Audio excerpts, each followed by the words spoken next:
Deer listeners, welcome to Kathonika. আজ আপনি শুনছেন আধুনিক জীববিজ্ঞানের জনক, প্রকৃতির রহস্য উন্মোচনের সাহসী অভিযাত্রী চার্লস ডারউইনের লেখা বিখ্যাত বই on the origin of species by means of natural selection. এই বই শুধু বিজ্ঞান নয়, এটি মানুষের চিন্তা, বিশ্বাস এবং অস্তিত্বের অর্থ নিয়ে এক মহাকাব্যিক অনুসন্ধান। আপনি কি কখনো ভেবেছেন এই পৃথিবীর কোটি কোটি জীব, মানুষ, প্রাণী, পাখি, উদ্ভিদ সবাই কিভাবে এসেছে? আমরা কেন এমন দেখতে? আর বানর বা পাখি কেন ভিন্নভাবে গঠিত?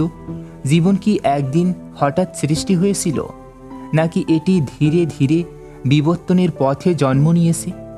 আর যদি সব জীব কোনো সাধারণ উৎস থেকে এসেছে, তবে সেই উৎস কী?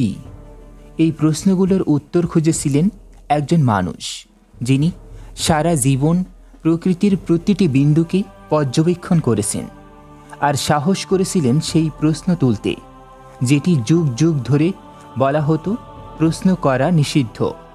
তিনি হলেন চার্লস ডারউইন, যিনি যুক্তি, প্রমাণ আর অসীম কৌতূহল নিয়ে দেখিয়েছিলেন জীবন এক অলৌকিক সৃষ্টি নয়, বরং এক অবিশ্বাস্য বিবর্তনের যাত্রা। ডারউইন বলেছিলেন, it is not the strongest of the species that survives, not the most intelligent, but the one most responsive to sense. অর্থাৎ সবচেয়ে শক্তিশালী বা বুদ্ধিমান প্রাণী নয়, বেঁচে থাকে সেই যে পরিবর্তনের সঙ্গে মানিয়ে নিতে পারে।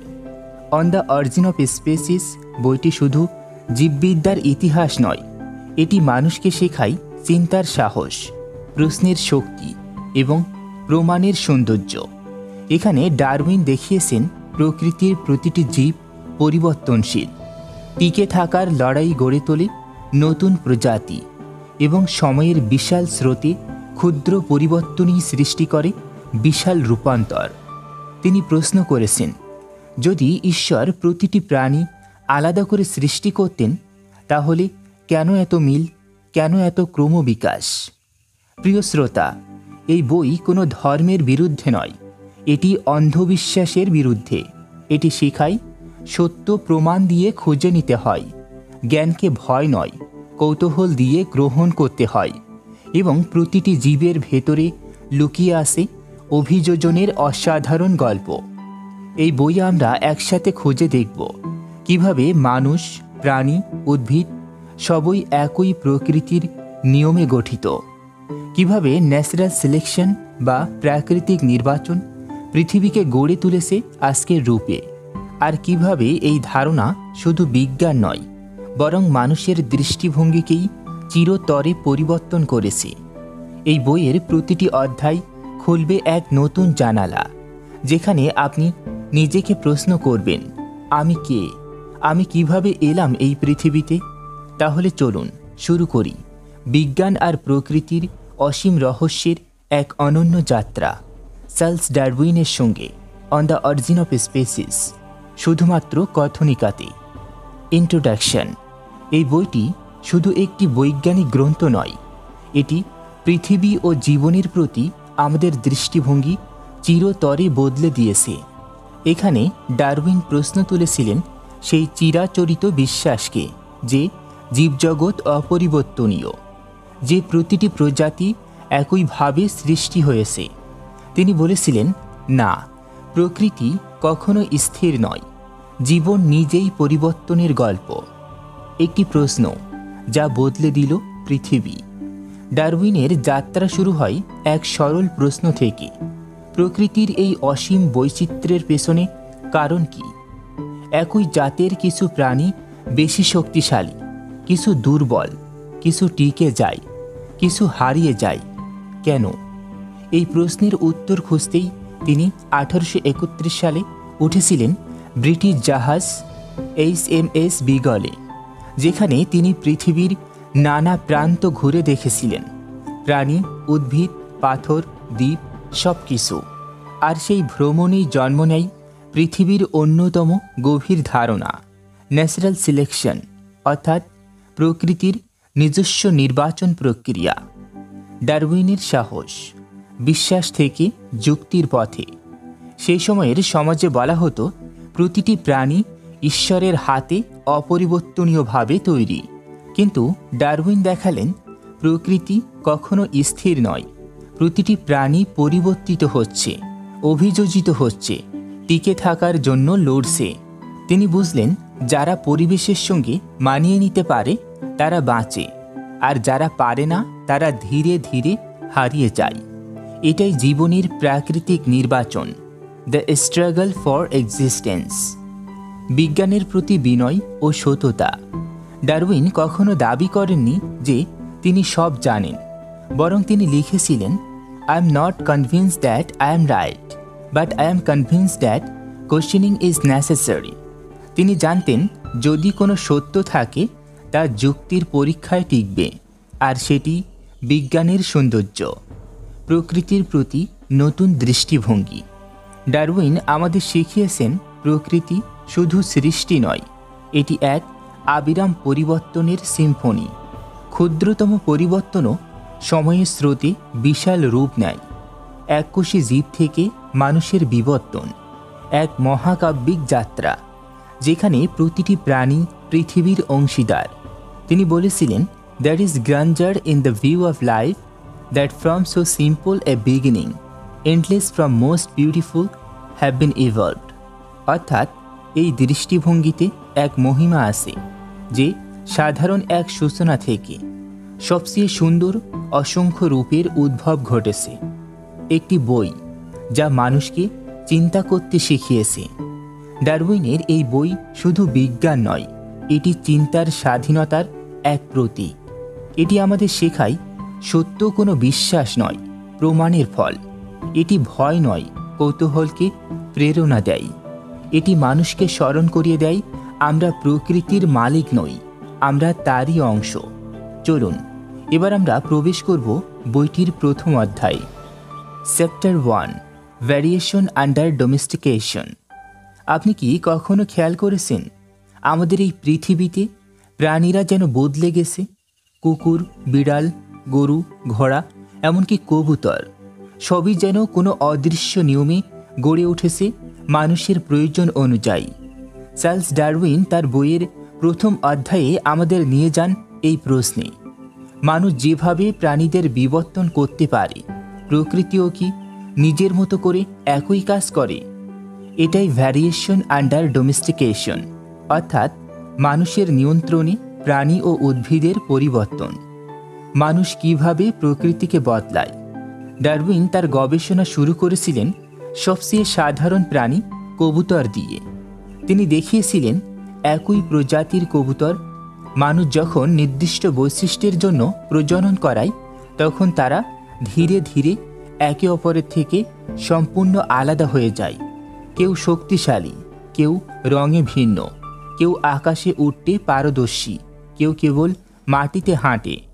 ডারউইন বুঝলেন এই পরিবর্তন হঠাৎ নয়, ধীরে ধীরে, আর মানুষের ইচ্ছাই এখানে বাছাইয়ের হাত হিসেবে কাজ করছে। তিনি এই প্রক্রিয়াকে বললেন আর্টিফিশিয়াল সিলেকশন, অর্থাৎ মানুষের দ্বারা পরিচালিত নির্বাচন। উদ্ভিদেও একই গল্প, শুধু প্রাণী নয়।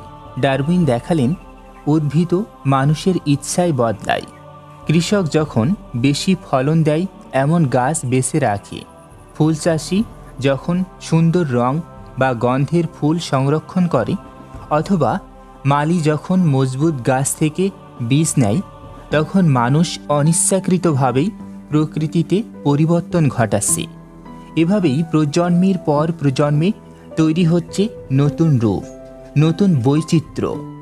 ডারউইনের উপলব্ধি, পরিবর্তনই জীবনের নিয়ম।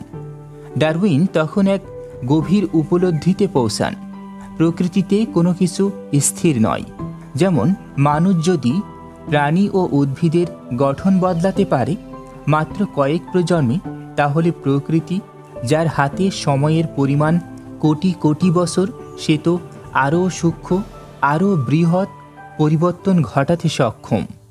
তিনি ভাবলেন মানুষ যদি বাছাই করতে পারে তাহলে প্রকৃতিও নিশ্চয়ই নিজের মতো করে বেছে নেয়।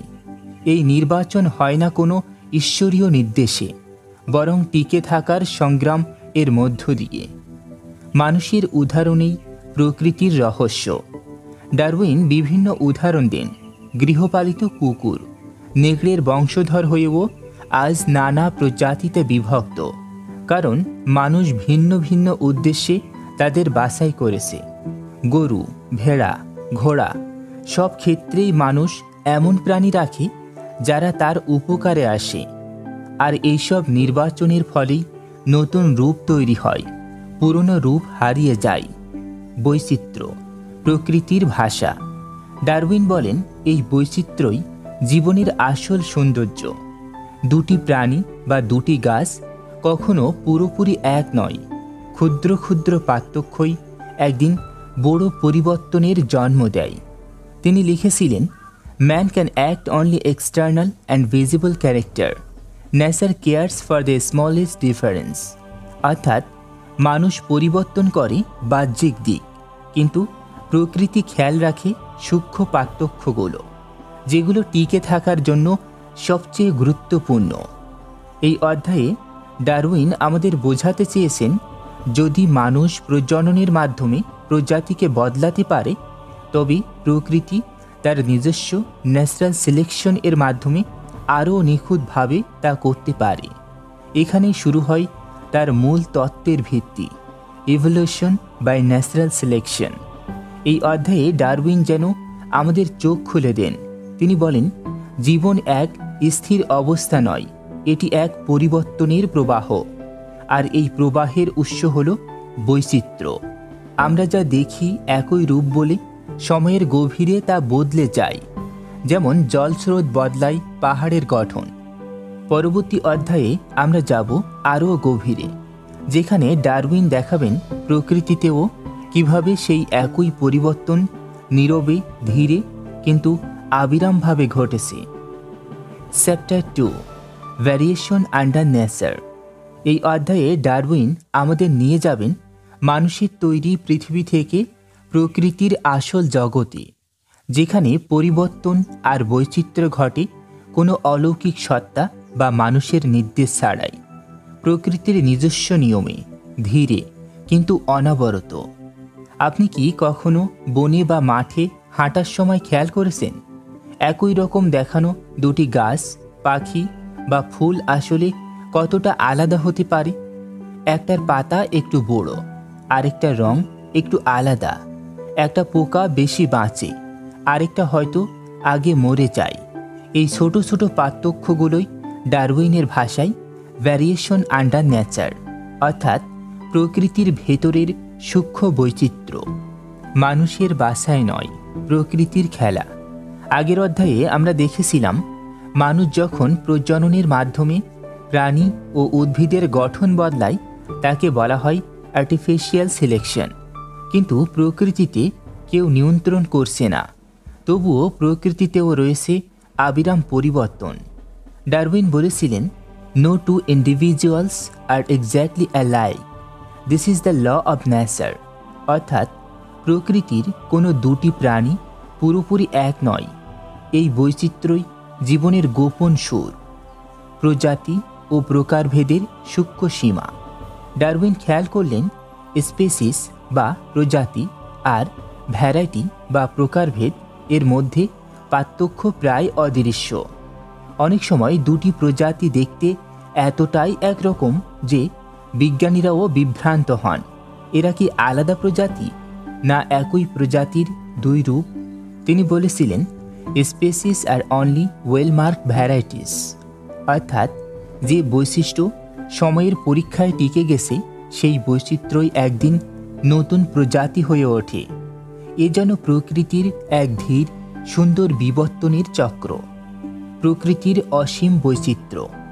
ডারউইন পৃথিবীর নানা অঞ্চলে প্রাণীর পার্থক্য লক্ষ্য করেন। এক ধরনের পাখি ভিন্ন ভিন্ন দ্বীপে গিয়ে নানা আকারে ও স্বভাবে বিকশিত হয়েছে। দক্ষিণ আমেরিকার টিয়া আর আফ্রিকার টিয়া দেখতে একই হলেও তাদের ঠোঁট, ডানার গঠন ও খাদ্য অভ্যাসে সূক্ষ্ম পার্থক্য আছে। এই পার্থক্যগুলোই প্রমাণ করে প্রকৃতি কোনো স্থির চিত্র নয়, এটি এক চলমান ক্যানভাস। যেখানে প্রতিটি জীব তার পরিবেশের সঙ্গে তাল মিলিয়ে ধীরে ধীরে বদলে যায়। বৈচিত্র্যের কারণ, প্রকৃতির প্রতিক্রিয়া। ডারউইন বলেছিলেন, বৈচিত্র্যের উৎস হল প্রকৃতির আবিরাম চাপ, পরিবেশের পরিবর্তন, খাদ্যের ঘাটতি, জলবায়ুর পরিবর্তন, শিকারী ও প্রতিযোগীদের উপস্থিতি। এসবই একসাথে প্রাণীদের বাধ্য করে মানিয়ে নিতে।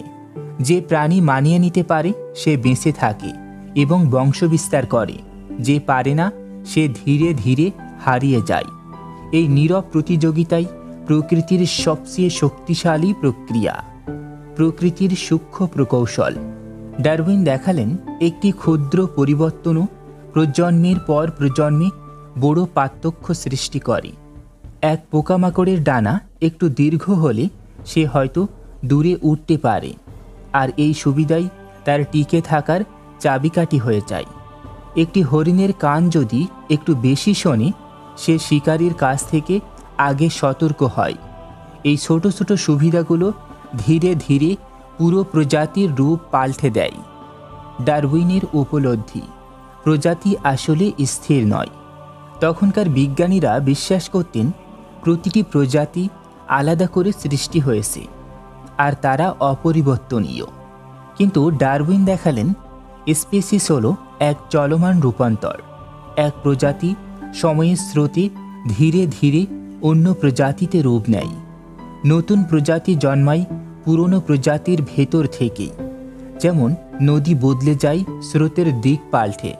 তিনি বলেছিলেন, I look at the term species as one arbitrarily given for the sake of convenience.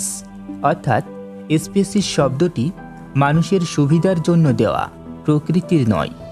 কারণ প্রকৃতিতে কোনো কৃত্রিম সীমা নেই, শুধু আবিরাম পরিবর্তন আছে। এই অধ্যায়ে ডারউইন আমাদের বোঝান, প্রকৃতির বৈচিত্র্যই বিবর্তনের প্রথম ধাপ।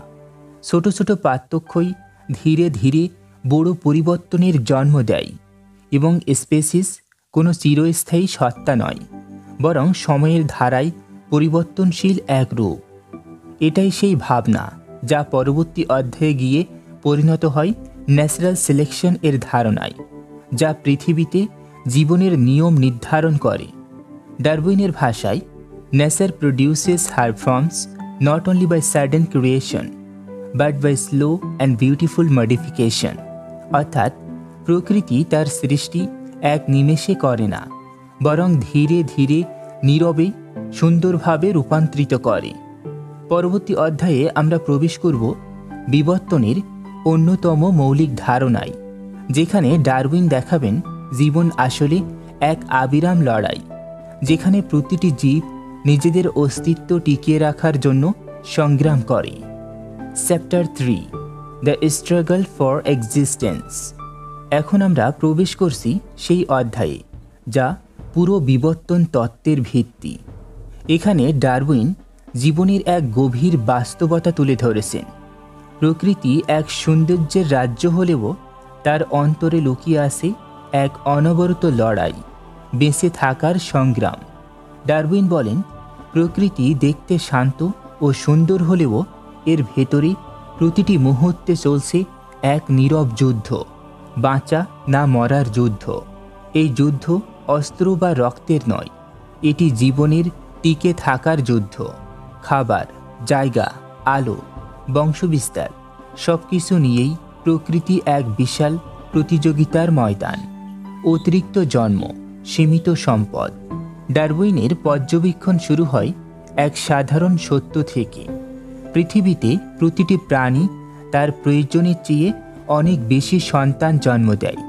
একটি পাখি বছরে হয়তো 10টি ডিম পাড়ে, একটি গাছ 1000 বীজ ছড়ায়, একটি মাছ লক্ষ ডিম দেয়। কিন্তু তাদের মধ্যে কজন বাঁচে? খুব অল্প। কারণ পৃথিবীতে সম্পদ সীমিত, খাবার, জায়গা, নিরাপত্তা সবই সীমিত। এই সীমাবদ্ধতাই তৈরি করে স্ট্রাগল ফর এক্সিস্টেন্স। ডারউইন বলেছিলেন, a geometric rate of increase can not go on for long, for the means of subsistence do not increase in the same ratio. অর্থাৎ প্রাণীরা দ্রুত বংশবিস্তার করে, কিন্তু তাদের খাদ্য বা জায়গা একই হারে বাড়ে না। প্রকৃতির নির্মম সমীকরণ। এই সীমাবদ্ধতার কারণে প্রকৃতি বাধ্য হয় নির্বাচন করতে। কেউ টিকে থাকে, কেউ হারিয়ে যায়। এক হরিণ হয়তো দ্রুত দৌড়ায়, তাই শিকারি থেকে বাঁচে। এক গাছ হয়তো মাটির একটু বেশি গভীরে শিকড় প্রবেশ করায়, তাই খরায় টিকে থাকে। এক পাখি হয়তো রঙে পরিবেশের সাথে মিশে যায়, তাই শিকারীর চোখে পড়ে না। এসব ছোট ছোট সুবিধাই নির্ধারণ করে কে বাঁচবে, কে হারবে। মানুষের চোখে শান্ত, কিন্তু প্রকৃতির চোখে প্রতিযোগিতা। ডারউইন বলেন, প্রকৃতির যে দৃশ্য আমরা দেখি, একটা ফুল ফোটে, পাখি গায়, বাতাসে গাছ দোলে, তার ভেতরে আসলে চলেছে এক অনন্ত সংগ্রাম। একই ঘাস খরগোশ খায়, কিন্তু সেই ঘাসের জন্য পোকা, ছাগল, পাখি সবাই প্রতিদ্বন্দ্বী। একটি গাছ সূর্যের আলো পেতে চায়, কিন্তু পাশের গাছও চায় সেই আলো। প্রকৃতির প্রতিটি জীব একে অপরের সঙ্গে অদৃশ্যভাবে যুক্ত, আবার প্রতিদ্বন্দ্বীও। ডারউইন লিখেছিলেন, we behold the face of nature bright with gladness, but we do not see the constant war beneath. অর্থাৎ আমরা প্রকৃতির মুখে আনন্দ দেখি, কিন্তু নিচে চলেছে এক নীরব যুদ্ধ বেঁচে থাকার এই সংগ্রাম সব স্তরে। এই লড়াই শুধু প্রাণীর মধ্যেই নয়। গাছ প্রতিযোগিতা করে সূর্যের আলোর, পাখি প্রতিযোগিতা করে বাসার জায়গায়, এমনকি উদ্ভিদ ও প্রাণীর কোষ পর্যন্ত এই লড়াইয়ে অংশ নেয়। আর এই লড়াই শুধু বেঁচে থাকা নয়, এটি অভিযোজনের পাঠশালা। যে প্রাণী পরিবর্তনের সঙ্গে মানিয়ে নিতে পারে সে বাঁচে, আর যারা পারে না তারা ইতিহাসের পাতায় মুছে যায়। প্রকৃতির ভারসাম্য, লড়াইয়ের ফল। ডারউইন বলেন, এই লড়াই কোনো নিষ্ঠুরতা নয়, এটাই প্রকৃতির ভারসাম্যের নিয়ম। যদি প্রতিটি প্রাণী অবাধে বাড়তে পারত, তাহলে পৃথিবী এক মুহূর্তেই ভরে যেত। কিন্তু এই প্রতিযোগিতা সংখ্যা নিয়ন্ত্রণ করে, বৈচিত্র্য বাড়ায় এবং শক্তিশালী বৈশিষ্ট্যগুলোকে টিকে থাকতে সাহায্য করে। এই নিয়মের মধ্য দিয়েই প্রকৃতি ধীরে ধীরে ন্যাচারাল সিলেকশন এর পথে অগ্রসর হয়। ডারউইনের উপলব্ধি।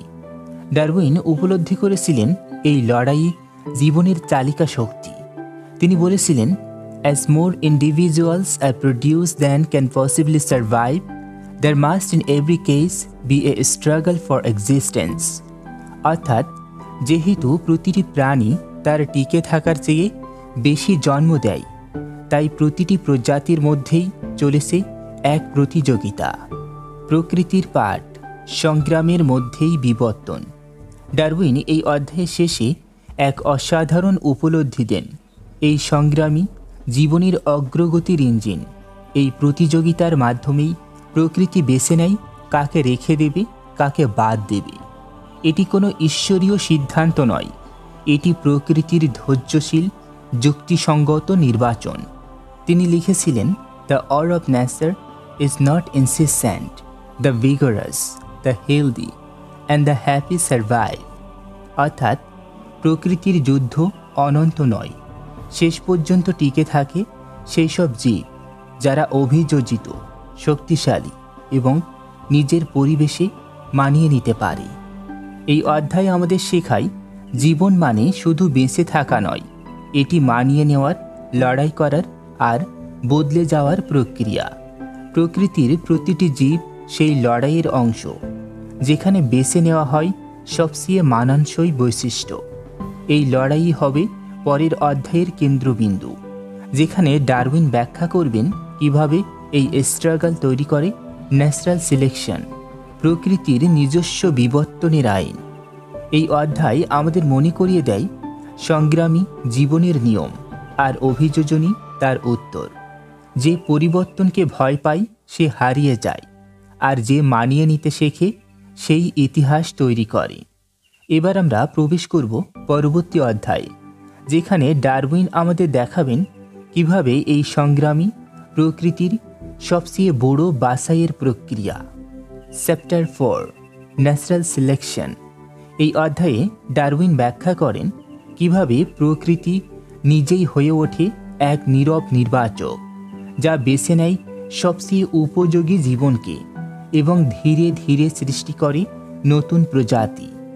ভাবুন একবার, পৃথিবী যেন এক বিশাল পরীক্ষাগার, যেখানে প্রতিটি প্রাণী এক পরীক্ষার ফল, আর পরীক্ষক কেউ নয়, প্রকৃতি নিজেই। এই অধ্যায়ে ডারউইন ব্যাখ্যা করেন প্রকৃতি কিভাবে প্রতিটি ক্ষুদ্র পার্থক্য পর্যবেক্ষণ করে, কিভাবে টিকে থাকার সংগ্রাম থেকে জন্ম নেয় বাছাইয়ের প্রক্রিয়া, এবং কিভাবে সময়ের সঙ্গে সঙ্গে এই প্রক্রিয়া তৈরি করে অগণিত নতুন জীব ও প্রজাতি। ন্যাচারাল সিলেকশন, প্রকৃতির নিজের নির্বাচন প্রক্রিয়া। ডারউইন বলেছিলেন, can we doubt that individuals having any advantage, however slight, over others would have the best chance of surviving and of procreating their kind? অর্থাৎ যে প্রাণীর মধ্যে সামান্যতম সুবিধাও আছে সেই বাঁচবে এবং সেই সুবিধা তার সন্তানদের মধ্যে ছড়িয়ে দেবে। এই সুবিধাই ধীরে ধীরে একটি প্রজাতির চরিত্রে পরিণত হয়। এই প্রক্রিয়াকেই বলা হয় ন্যাচারাল সিলেকশন, অর্থাৎ প্রকৃতি নিজেই বেছে নেয় কাকে রাখবে, কাকে বাদ দেবে। প্রকৃতির বাছাই মানুষের মতো নয়। মানুষ যখন কোনো বৈশিষ্ট্য পছন্দ করে তাকে বলে আর্টিফিশিয়াল সিলেকশন, কিন্তু প্রকৃতির কোনো ইচ্ছে নেই। সে নিরপেক্ষ, ধৈর্যশীল আর নিখুঁত পর্যবেক্ষক। প্রকৃতি কখনো তাড়াহুড়ো করে না। সে লক্ষ লক্ষ বছর ধরে ক্ষুদ্র ক্ষুদ্র পরিবর্তন জমিয়ে রাখে, যতক্ষণ না সেই পরিবর্তন এক বিশাল পার্থক্যে রূপ নেয়। ডারউইন বলেন, nature is daily and hourly scrutinising, silently and insensibly working whenever chance offer at the improvement of each being। অর্থাৎ প্রকৃতি প্রতিনিয়ত নীরবে অদৃশ্যভাবে কাজ করছে, প্রতিটি জীবকে আরও উপযুক্ত, আরও শক্তিশালী করে তুলতে। সার্ভাইভাল অব দ্য ফিটেস্ট, ডারউইনের মূল দর্শন। ডারউইনের তত্ত্বের কেন্দ্রে রয়েছে এই ধারণা যে পরিবেশের সঙ্গে সবচেয়ে ভালোভাবে মানিয়ে নেয় সেই টিকে থাকে। এটাই সার্ভাইভাল অব দ্য ফিটেস্ট। এখানে ফিটেস্ট মানে সবচেয়ে শক্তিশালী নয়, বরং সবচেয়ে মানিয়ে নেওয়ার ক্ষমতা সম্পন্ন। যেমন মরুভূমির উট পানির অভাবে টিকে থাকে, আর্কটিক অঞ্চলের ভাল্লুক ঠান্ডায় মানিয়ে নেয়, আর গিরগিটি পরিবেশের রঙের সঙ্গে নিজেকে মিশিয়ে নেয়। এরা শক্তিশালী নয়, কিন্তু অভিযোজিত। এ কারণেই এরা টিকে থাকে। ক্ষুদ্র পরিবর্তন, বিশাল ফলাফল।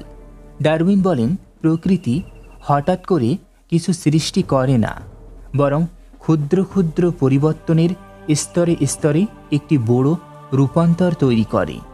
এক প্রজন্মে চোখের আকারে সামান্য পরিবর্তন, পরের প্রজন্মে দৃষ্টিশক্তিতে সামান্য উন্নতি, হাজার প্রজন্ম পরে সেই পরিবর্তন হয়ে ওঠে নতুন প্রজাতির বৈশিষ্ট্য। তিনি লিখেছিলেন, natural selection act only by the preservation and accumulation of a small inherited modification. অর্থাৎ প্রকৃতি বেছে নেয় ক্ষুদ্র পরিবর্তনগুলো, আর সেগুলো জমা হতে হতে একদিন সৃষ্টি করে এক সম্পূর্ণ নতুন রূপ। প্রকৃতির পরীক্ষাগার, উদাহরণে জীবন্ত প্রমাণ। ডারউইন নানা উদাহরণ দেন।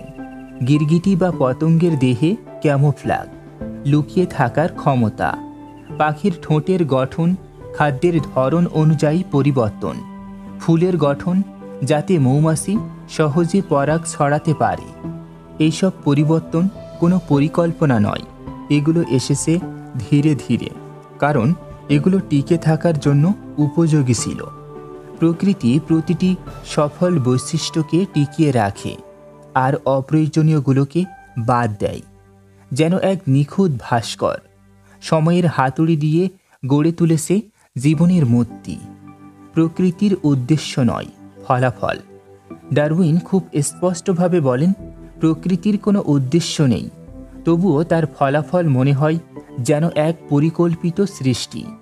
তিনি লিখেছিলেন, "There seems to be a design, but it is the result of law and sense, not of intention." অর্থাৎ আমরা হয়তো কোনো নকশা দেখি, কিন্তু সেটি কেবল প্রাকৃতিক নিয়ম ও ঘটনাচক্রের ফল। এই জায়গাতেই বিজ্ঞান বিশ্বাসকে চ্যালেঞ্জ করে। ডারউইন দেখান, বুদ্ধিমান কোনো স্রষ্টা নয়, বরং প্রকৃতির নীরবচিত্ত বাছাই জীবনকে গড়ে তোলে এই মহিমায়। এই অধ্যায়ের শেষে ডারউইন বলেন, প্রকৃতি কোনো একক মুহূর্তে চমক সৃষ্টি করে না, বরং ধীরে ধীরে পরিবর্তনের মধ্য দিয়েই সবচেয়ে উপযুক্ত রূপ তৈরি করে। এই বাছাই প্রক্রিয়া সময় সাপেক্ষ, কিন্তু অবাধ্য, কারণ এটির ভিত্তি বাস্তবের ওপর, প্রমাণের ওপর। তিনি লিখেছিলেন, "man select only for his own good, nature for that of the being which he tends." অর্থাৎ মানুষ বেছে নেয় নিজের লাভের জন্য, কিন্তু প্রকৃতি বেছে নেয় সেই জীবের মঙ্গলের জন্য, যাতে সে টিকে থাকতে পারে, বিকাশিত হতে পারে। এই অধ্যায় আমাদের মনে করিয়ে দেয়, বেঁচে থাকা কেবল ভাগ্যের খেলা নয়, এটি অভিযোজনের শিল্প। যে প্রাণী সময়ের সঙ্গে বদলাতে জানে সে টিকে থাকে, আর সেই বিবর্তনের সন্তান। প্রকৃতি আমাদের শেখায়, পরিবর্তনকে ভয় নয়, বরং গ্রহণ করাই বুদ্ধিমত্তা। এবার আমরা প্রবেশ করব পরবর্তী অধ্যায়ে, যেখানে ডারউইন ব্যাখ্যা করবেন বৈচিত্র্য বা পরিবর্তন আসলে কিভাবে ঘটে, কেন কিছু বৈশিষ্ট্য উত্তরাধিকার সূত্রে ছড়িয়ে পড়ে আর কিছু হারিয়ে যায়। Chapter 5, lodge of validation. এখানে ডারউইন সেই রহস্য উন্মোচন করেন যা বিবর্তনের মূল কাজ করে, পরিবর্তন, ভ্যারিয়েশন। এই অধ্যায় আমাদের শেখায়, জীবজগতে বৈচিত্র্য কোনো কাকতালীয় ঘটনা নয়, এটি প্রকৃতির নিজস্ব নিয়ম, একটি নীরব সূত্র যা জীবনকে চালিত করে কোটি বছর ধরে। ভাবুন একবার, দুটি পাখি একই প্রজাতির, তবু একটির ঠোঁট একটু লম্বা, আরেকটির ডানার পালক একটু গাঢ়। এই ক্ষুদ্র পার্থক্যগুলোই একদিন তৈরি করতে পারে নতুন প্রজাতির সূচনা। ডারউইন বলেন, without variation natural selection should have nothing to act আপন। অর্থাৎ জীবের মধ্যে যদি বৈচিত্র্য না থাকে, তবে প্রকৃতির বাছাইয়ের কোনো উপাদানই থাকবে না। বৈচিত্র্য জীবনের প্রথম ছন্দ। প্রকৃতির অন্যতম বৈশিষ্ট্য অসীম বৈচিত্র্য। একই প্রজাতির প্রাণীর মধ্যেও অসংখ্য ক্ষুদ্র পার্থক্য দেখা যায়। কারো দেহে একটু বেশি লোম, কারো দৃষ্টিশক্তি একটু তীক্ষ্ণ, কারো মধ্যে অদ্ভুত সহনশীলতা বা অভিযোজন ক্ষমতা। ডারউইন বলেন, এইসব ছোট পরিবর্তনই ধীরে ধীরে জীবনের দিক পরিবর্তন করে দেয়। যেমন মরুভূমিতে যে উটের মধ্যে পানি সংরক্ষণের ক্ষমতা একটু বেশি, সে টিকে থাকবে, আর এই বৈশিষ্ট্যই উত্তরাধিকার সূত্রে ছড়িয়ে দেবে। এভাবেই ভ্যারিয়েশন থেকে জন্ম নেয় অ্যাডাপ্টেশন, আর অ্যাডাপ্টেশন থেকেই জন্ম নেয় নতুন প্রজাতি। ভ্যারিয়েশন এর উৎস কোথায়? ডারউইন বলেন, ভ্যারিয়েশন আসে নানা উৎস থেকে।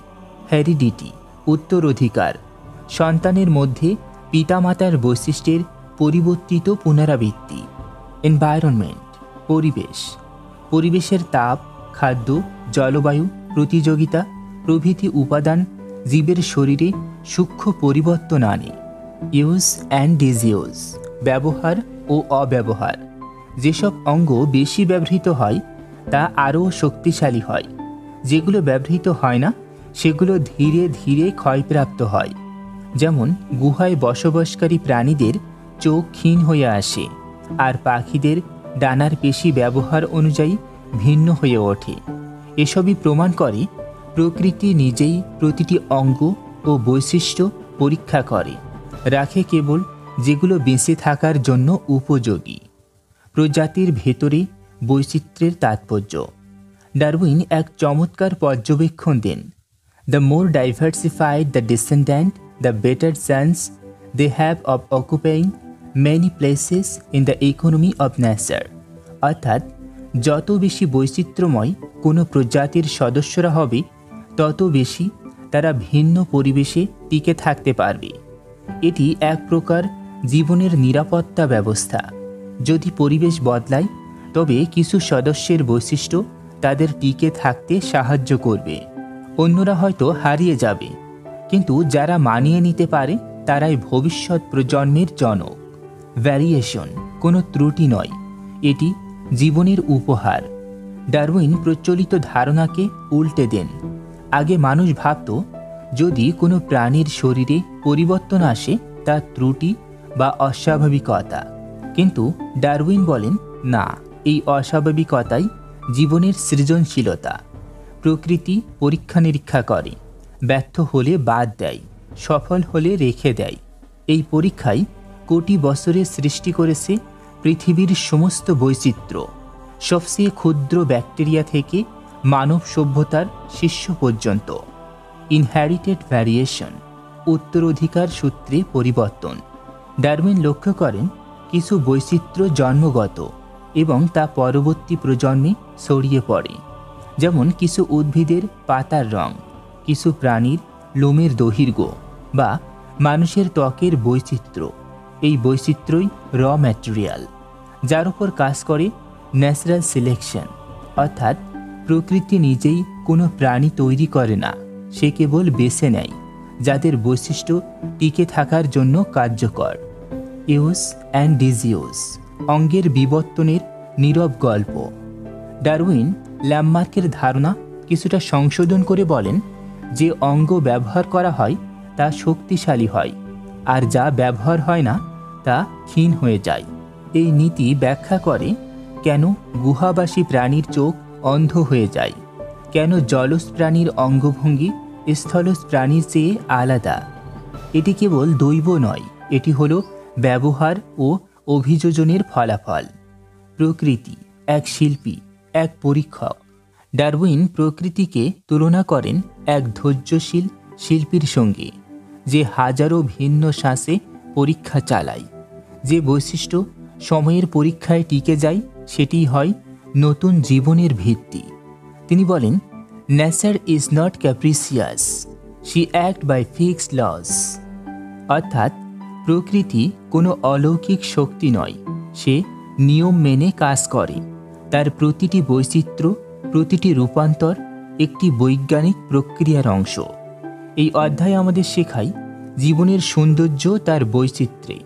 কোনো দুটি জীব এক নয়, কোনো দুটি পথ একই নয়, আর এই ভিন্নতাই পৃথিবীকে করে তোলে এত সমৃদ্ধ, এত বিস্ময়কর।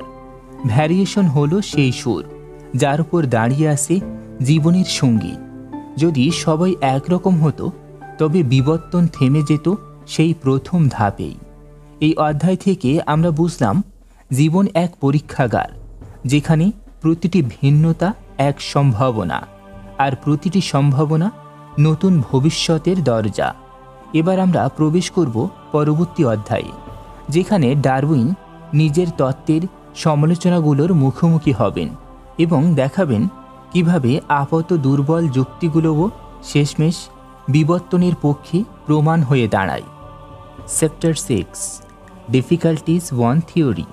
এই অধ্যায়টিকে বলা যায় দ্য গ্রেট ডিফেন্স, যেখানে চার্লস ডারউইন নিজেই তার বিপ্লবী তত্ত্ব ন্যাচারাল সিলেকশন এর বিরুদ্ধে উত্থাপিত প্রশ্নগুলো খোলাখুলি তুলে ধরেন এবং যুক্তি, প্রমাণ ও পর্যবেক্ষণের আলোয় একে একে সেগুলোর উত্তর দিন। যখন ডারউইন প্রথম বলেছিলেন সব জীব একই উৎস থেকে এসেছে আর প্রকৃতি নিজেই নির্বাচন করে টিকে থাকার যোগ্যদের, তখন গোটা বিশ্ব এক প্রকার কেঁপে উঠেছিল। কেউ বলেছিল এটা অসম্ভব, কেউ বলেছিল মানুষ কোনো প্রাণীর বংশধর হতে পারে না, আবার কেউ হাস্য করে বলেছিল এটা এক কল্পকাহিনী। কিন্তু একজন সত্যিকারের বিজ্ঞানী শুধু নিজের তত্ত্ব প্রচার করেন না, তিনি নিজের তত্ত্বের দুর্বলতাও খুঁজে বের করেন। এই অধ্যায়ে ডারউইন সেটি করেছেন। নিজের চিন্তার প্রতিটি প্রশ্নের মুখোমুখি হয়েছেন এবং সেখানেই তিনি প্রমাণ করেছেন বিজ্ঞান মানে প্রশ্ন এড়িয়ে যাওয়া নয়, বরং যুক্তি দিয়ে তাকে জয় করা। প্রথম আপত্তি, ফসিল রেকর্ড অসম্পূর্ণ। ডারউইনের সময়েই অনেকে বলেছিল যদি প্রজাতিগুলো সত্যিই ধীরে ধীরে বদলায় তবে মধ্যবর্তী জীবাশ্ম ট্রানজিশনাল ফসিলস কোথায়? ডারউইন সোজা উত্তর দেন, the geological record is extremely imperfect. অর্থাৎ পৃথিবীর ইতিহাস এক বিশাল বই হলেও আমরা তার কয়েকটা ছেঁড়া পৃষ্ঠা পেয়েছি মাত্র। বেশিরভাগ জীবাশ্ম সময়, ক্ষয় আর প্রকৃতির ধ্বংসে হারিয়ে গেছে। তিনি ব্যাখ্যা করেন, জীবাশ্ম সংরক্ষণ করতে হলে বিশেষ পরিবেশ লাগে। পৃথিবীর বহু যুগে পাহাড়, সমুদ্র ও ভূত্বক বারবার বদলেছে। এই অসংখ্য মধ্যবর্তী জীব হয়তো ছিল, কিন্তু আমাদের কাছে পৌঁছায়নি। ডারউইনের যুক্তি ছিল নিখুঁত, lack of evidence is not evidence of absence. অর্থাৎ প্রমাণের অভাব অনুপস্থিতির প্রমাণ নয়। দ্বিতীয় আপত্তি, জটিল অঙ্গ কিভাবে তৈরি হলো? সমালোচকরা বলেছিল একটা চোখ বা পাখির ডানা এত নিখুঁতভাবে কাজ করে, এগুলো তো হঠাৎ সৃষ্টি ছাড়া সম্ভব নয়। ডারউইন এই প্রশ্নকেই নিজের শক্তিতে পরিণত করেন। তিনি বলেন, জটিল অঙ্গ কোনো একদিনে তৈরি হয়নি, এগুলো এসেছে ধীরে ধীরে ক্ষুদ্র ক্ষুদ্র পরিবর্তনের স্তরে। তিনি উদাহরণ দিন চোখের বিবর্তনের। প্রথমে হয়তো কিছু কোষ আলোর উপস্থিতি টের পেত, তারপর ধীরে ধীরে তাদের আকৃতি পরিবর্তিত হয়ে লেন্সের মতো কাজ শুরু করে, আর লক্ষ লক্ষ বছর পরে সৃষ্টি হয় সম্পূর্ণ চোখ। তিনি লিখেছিলেন, if numerous gradation from a simple to a perfect eye can be shown and is useful to its processor, then the difficulty of believing that a perfect and complex eye could be formed by natural selection should be reduced. অর্থাৎ যদি প্রমাণ করা যায় যে প্রতিটি ধাপই কার্যকর ছিল, তাহলে চোখের বিবর্তন কোনো অলৌকিক ঘটনা নয়, বরং প্রকৃতির দীর্ঘ পরীক্ষার ফল। তৃতীয় আপত্তি, ইনস্টিংক্ট বা প্রবৃত্তি কিভাবে আসে? আরেকটি বড় প্রশ্ন ছিল, প্রাণীরা জন্মগতভাবে যেসব জিনিস জানে, যেমন মৌমাছির চাক তৈরি করা, এগুলো কিভাবে শেখে? ডারউইন বলেন, এগুলো অভিজ্ঞতার ফল, যা ধীরে ধীরে উত্তরাধিকার সূত্রে জমে গেছে। প্রথম মৌমাছিরা হয়তো কম দক্ষভাবে মোমের চাক বানাত, কিন্তু যাদের চাক বেশি টেকসই ছিল তাদের বংশ টিকে থাকলো, আর দক্ষতাও ছড়িয়ে পড়ল প্রজন্মে প্রজন্মে। তিনি বলেন, instinct are no more wonderful than habits and habits are inherited. অর্থাৎ প্রবৃত্তি আসলে উত্তরাধিকার সূত্রে জমা হওয়া অভ্যাস, একটি প্রাকৃতিক শিক্ষা যা সময়ের সঙ্গে উন্নত হয়। চতুর্থ আপত্তি, প্রজাতি তৈরির মধ্যবর্তী ধাপগুলো কেন দেখা যায় না? ডারউইন বলেন, কারণ প্রকৃতি কখনো স্থির নয়। একটি প্রজাতি থেকে আরেকটি প্রজাতির উদ্ভব ঘটে ধীরে ধীরে, এবং পুরনো রূপটি বিলুপ্ত হয়ে যায় নতুনটির আবির্ভাবে। যেমন যদি কেউ আজকের জীবদের দিকে তাকায়, সে তাদের মধ্যে সংযোগ খুঁজে পাবে না, কারণ পুরনো ধাপগুলো হারিয়ে গেছে। কিন্তু ফসিল রেকর্ড যত সমৃদ্ধ হয়েছে, আমরা ততই দেখতে পাচ্ছি সেই মিসিং লিঙ্ক, যেমন আর্কিওপেট্রিক্স, পাখি ও সরীসৃপের মধ্যবর্তী রূপ। পঞ্চম আপত্তি, প্রাকৃতিক নির্বাচন কি সত্যি নতুন কিছু সৃষ্টি করতে পারে? অনেকে বলেছিলেন, প্রাকৃতিক নির্বাচন তো কেবল বেছে নেয়, সৃষ্টি করে না। ডারউইন বলেন, ঠিক তাই, প্রকৃতি নতুন কিছু বানায় না, বরং বিদ্যমান বৈচিত্র্যের মধ্য থেকে বেছে নেয় যেটা কার্যকর। তিনি একে তুলনা করেন মানুষের শিল্পের সঙ্গে। একজন শিল্পী নতুন রং বানান না, বরং পুরনো রং মিশিয়ে তৈরি করেন নতুন চিত্র। ঠিক তেমনি প্রকৃতি বিদ্যমান বৈচিত্র্য ব্যবহার করে নতুন জীবন রূপ দেয়। এই অধ্যায়ে ডারউইন আমাদের শেখান, বিজ্ঞান মানে প্রশ্নকে ভয় পাওয়া নয়, বরং তাকে স্বাগত জানানো। প্রতিটি আপত্তির মধ্যেই লুকিয়ে থাকে নতুন আবিষ্কারের সুযোগ। তিনি বলেন, a fair result can be obtain only by fully staining and balancing the fact and arguments on both sides of each question. অর্থাৎ সত্যের কাছে পৌঁছাতে হলে দুই দিকের যুক্তি শোনা প্রয়োজন। এ কারণেই এই অধ্যায়টি শুধু বিবর্তনের পক্ষে নয়, এটি বিজ্ঞান চেতনার এক প্রতীক। এই অধ্যায় আমাদের মনে করিয়ে দেয় যে সত্য প্রশ্নকে সহ্য করতে পারে না, সে কখনো সত্য নয়। ডারউইনের তত্ত্ব টিকে আছে শতাব্দীর পর শতাব্দী, কারণ এটি গড়ে উঠেছে যুক্তি, পর্যবেক্ষণ ও প্রমাণের ওপর। এবার আমরা প্রবেশ করব বইটির পরবর্তী অধ্যায়, যেখানে ডারউইন আরও গভীরভাবে ব্যাখ্যা করবেন প্রাণীদের আচরণ ও প্রবৃত্তি কিভাবে গড়ে ওঠে এবং কিভাবে তা বিবর্তনের প্রমাণ হয়ে দাঁড়ায়। Chapter 7, instinct. এই অধ্যায়ে তিনি দেখান প্রাণীদের মধ্যে থাকা প্রবৃত্তি কেবল কোনো অলৌকিক প্রেরণা নয়, বরং এটি বিবর্তনেরই এক প্রকাশ, এক উত্তরাধিকার সূত্রে গড়ে ওঠা আচরণ। ডারউইন এই অধ্যায়ে মানুষকে চমকে দেন এক গভীর উপলব্ধিতে। প্রাণীদের অবচেতন বুদ্ধিও আসলে সময়, অভিজ্ঞতা ও প্রাকৃতিক নির্বাচনের ফল। আপনি একটু চোখ বন্ধ করে ভাবুন তো, একটি মৌমাছি যার কোনো শিক্ষক নেই, কোনো বই নেই, তবুও সে নিখুঁতভাবে তৈরি করে ষড়ভুজ আকৃতি মোমের চাক। একটি পাখি জানে কখন ডিম পাড়তে হবে, কিভাবে বাসা বানাতে হবে, হাজার মাইল দূরে কোন দিক ধরে অভিবাসন করতে হবে। এগুলো কি অলৌকিক জ্ঞান? না, ডারউইন বলেন এগুলো বিবর্তিত আচরণ, যা সময়ের সঙ্গে প্রজন্ম থেকে প্রজন্মে ছড়িয়ে গেছে। ইনস্টিংক্ট কি? ডারউইনের সংজ্ঞা সরল কিন্তু গভীর। ইনস্টিংক্ট ইজ ইনহেরিটেড হ্যাবিট, অর্থাৎ প্রবৃত্তি হল উত্তরাধিকার সূত্রে প্রাপ্ত অভ্যাস।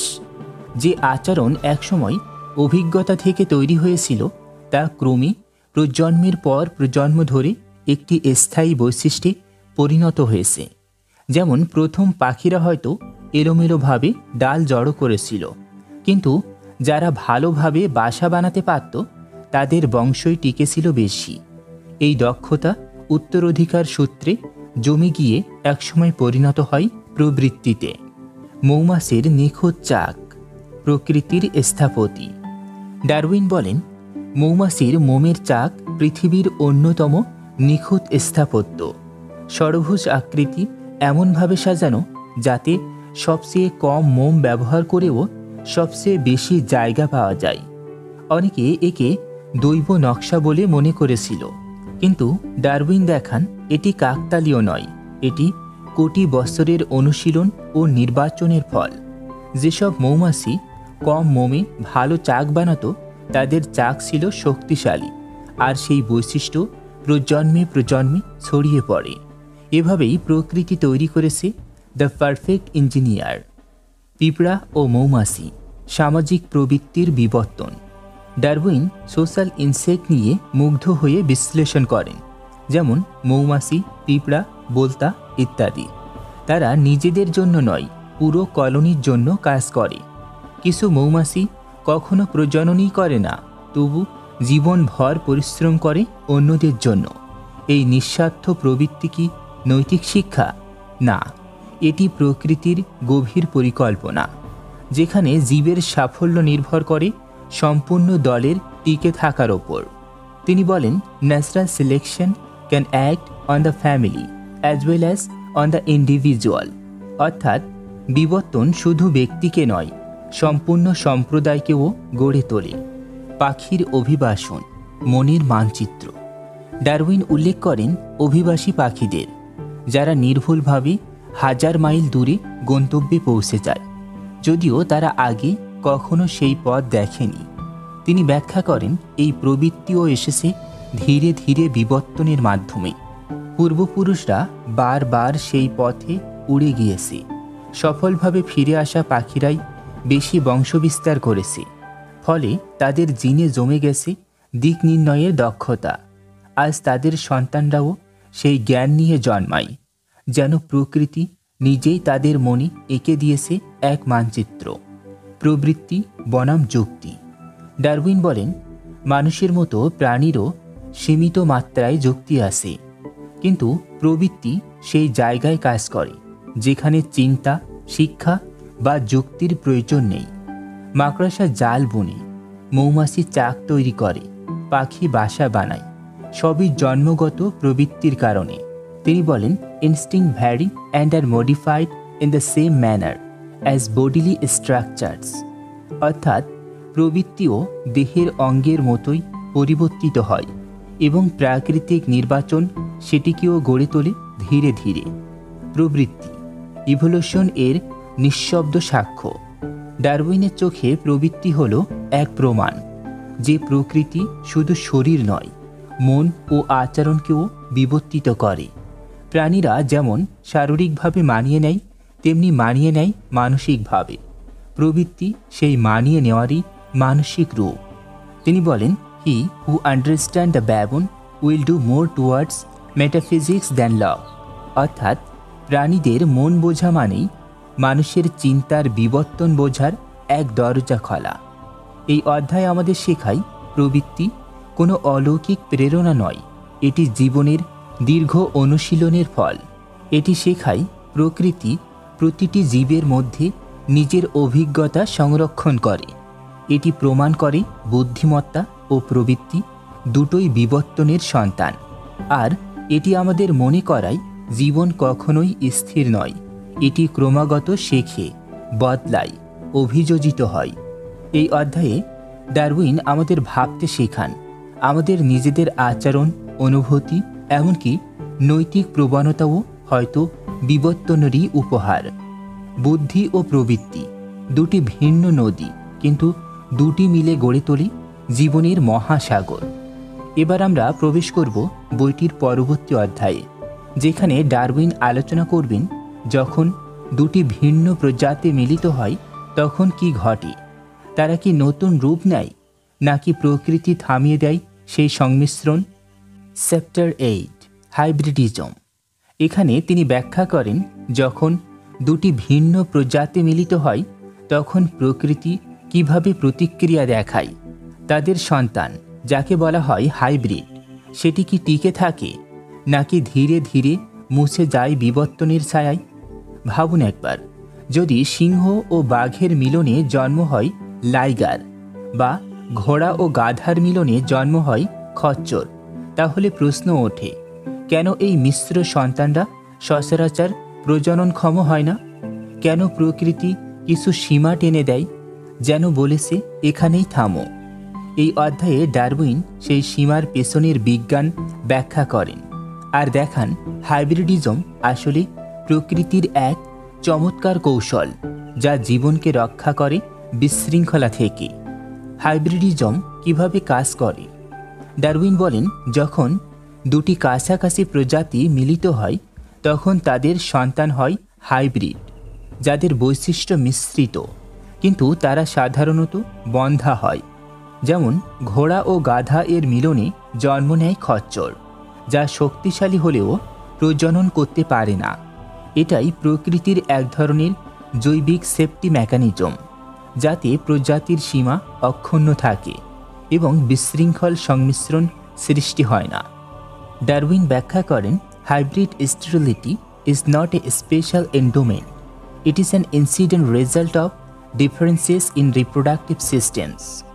অর্থাৎ বন্ধাত্ব কোনো শাস্তি নয়, বরং এটি কেবল জৈবিক অসঙ্গতির ফল, যেখানে দুটি প্রজাতির শরীরের প্রজনন নিয়ম আর জিন একে অপরের সঙ্গে খাপ খায় না। প্রকৃতি কি প্রজাতির মধ্যে সীমারেখা টানে? ডারউইনের বিপ্লবী উত্তর, না, প্রকৃতি কখনো কঠিন রেখা টানে না। এই সীমারেখা ধীরে ধীরে তৈরি হয়, যেমন দুটি রং একে অপরের সঙ্গে মিশে ধীরে ধীরে আলাদা হয়ে যায়। কিছু প্রজাতি এত কাছাকাছি যে তারা মিলিত হয়ে বংশবিস্তারও করতে পারে, আবার কিছু প্রজাতি এত দূর যে মিলনেও সন্তান জন্মায় না। তিনি বলেন, there is no fundamental distinction between species and varieties. অর্থাৎ স্পেসিস ও ভ্যারাইটি এর মধ্যে পার্থক্য ততটাই সূক্ষ্ম যতটা সূর্যাস্তের সময় লাল আর কমলার রঙের মধ্যে পার্থক্য। হাইব্রিডিজম ও ন্যাচারাল সিলেকশন এর সম্পর্ক। প্রকৃতি কেবল পরিবর্তন ঘটায় না, সে এই পরিবর্তনগুলোকেও নিয়ন্ত্রণও করে। যদি দুটি ভিন্ন প্রজাতির মিশ্র সন্তান টিকে না থাকে, তবে সেটি প্রমাণ করে যে তাদের জৈবিক সঙ্গতি ভেঙে গেছে। এটাই এক প্রকার নির্বাচন। প্রকৃতি নিজেই নির্ধারণ করে দেয় কোন দৈব বৈচিত্র্য টিকবে আর কোনটি মুছে যাবে। ডারউইন বলেন, প্রকৃতি সেই মিলনগুলোকেই অনুমতি দেয় যেগুলো জীবনের ধারাকে উন্নত করে, আর যেগুলো বিশৃঙ্খলা আনে তাদের থামিয়ে দেয় প্রজনন অক্ষমতার মাধ্যমে। বৈজ্ঞানিক উদাহরণ: ডারউইন তার পর্যবেক্ষণে দেখিয়েছেন কিছু উদ্ভিদ হাইব্রিড হলেও পুরোপুরি উর্বর, আবার কিছু প্রাণী সামান্য পার্থক্য থাকা সত্ত্বেও সম্পূর্ণ বন্ধ্যা। তিনি বলেন, এটা প্রমাণ করে যে প্রকৃতি নিয়মের মতোই ব্যতিক্রমকেও জায়গা দেয়, কিন্তু সামগ্রিকভাবে তার লক্ষ্য একটাই, জীবনের ভারসাম্য রক্ষা করা। হাইব্রিডাইজেশন ও ইভলিউশন: ডারউইন একে বিবর্তনের অংশ হিসেবেই দেখেন। তিনি বলেন, হাইব্রিডাইজেশন কখনো নতুন বৈশিষ্ট্য আনতে পারে, আবার কখনো পুরনো প্রজাতিকে ধ্বংস করতে পারে। এটি এক ধরনের প্রাকৃতিক পরীক্ষা, যেখানে প্রকৃতি চেষ্টা করে দেখে দুটি প্রজাতির সংমিশ্রণ কার্যকর কিনা। যদি হয় তবে নতুন বৈশিষ্ট্য টিকে যায়, না হলে সেটি ইতিহাসে হারিয়ে যায়। তিনি বলেন, nature does not produce useless form, she experiment endlessly but keeps only what works. অর্থাৎ প্রকৃতি পরীক্ষা নেয়, কিন্তু টিকে থাকে কেবল যা সফল। এই অধ্যায় আমাদের শেখায়, জীবন কেবল বেঁচে থাকার লড়াই নয়, বরং সমন্বয়েরও এক বিকল্প। হাইব্রিডিজম প্রমাণ করে প্রকৃতি নতুনত্বকে ভয় পায় না, কিন্তু সে নিখুঁতভাবে বেছে নেয় কোন পরিবর্তন টিকবে আর কোনটা হারিয়ে যাবে। আর সবচেয়ে বড় কথা, বৈচিত্র্য ও সীমার মধ্যে ভারসাম্যই বিবর্তনের মূল সৌন্দর্য। এই অধ্যায় শেষে আমরা বুঝতে পারি, প্রকৃতি কোনো অন্ধ শক্তি নয়, বরং এক বুদ্ধিমান ব্যবস্থা, যেখানে প্রতিটি জীবন, প্রতিটি মিলন, প্রতিটি ব্যর্থতাও জীবনের বৃহত্তর সঙ্গীতের অংশ।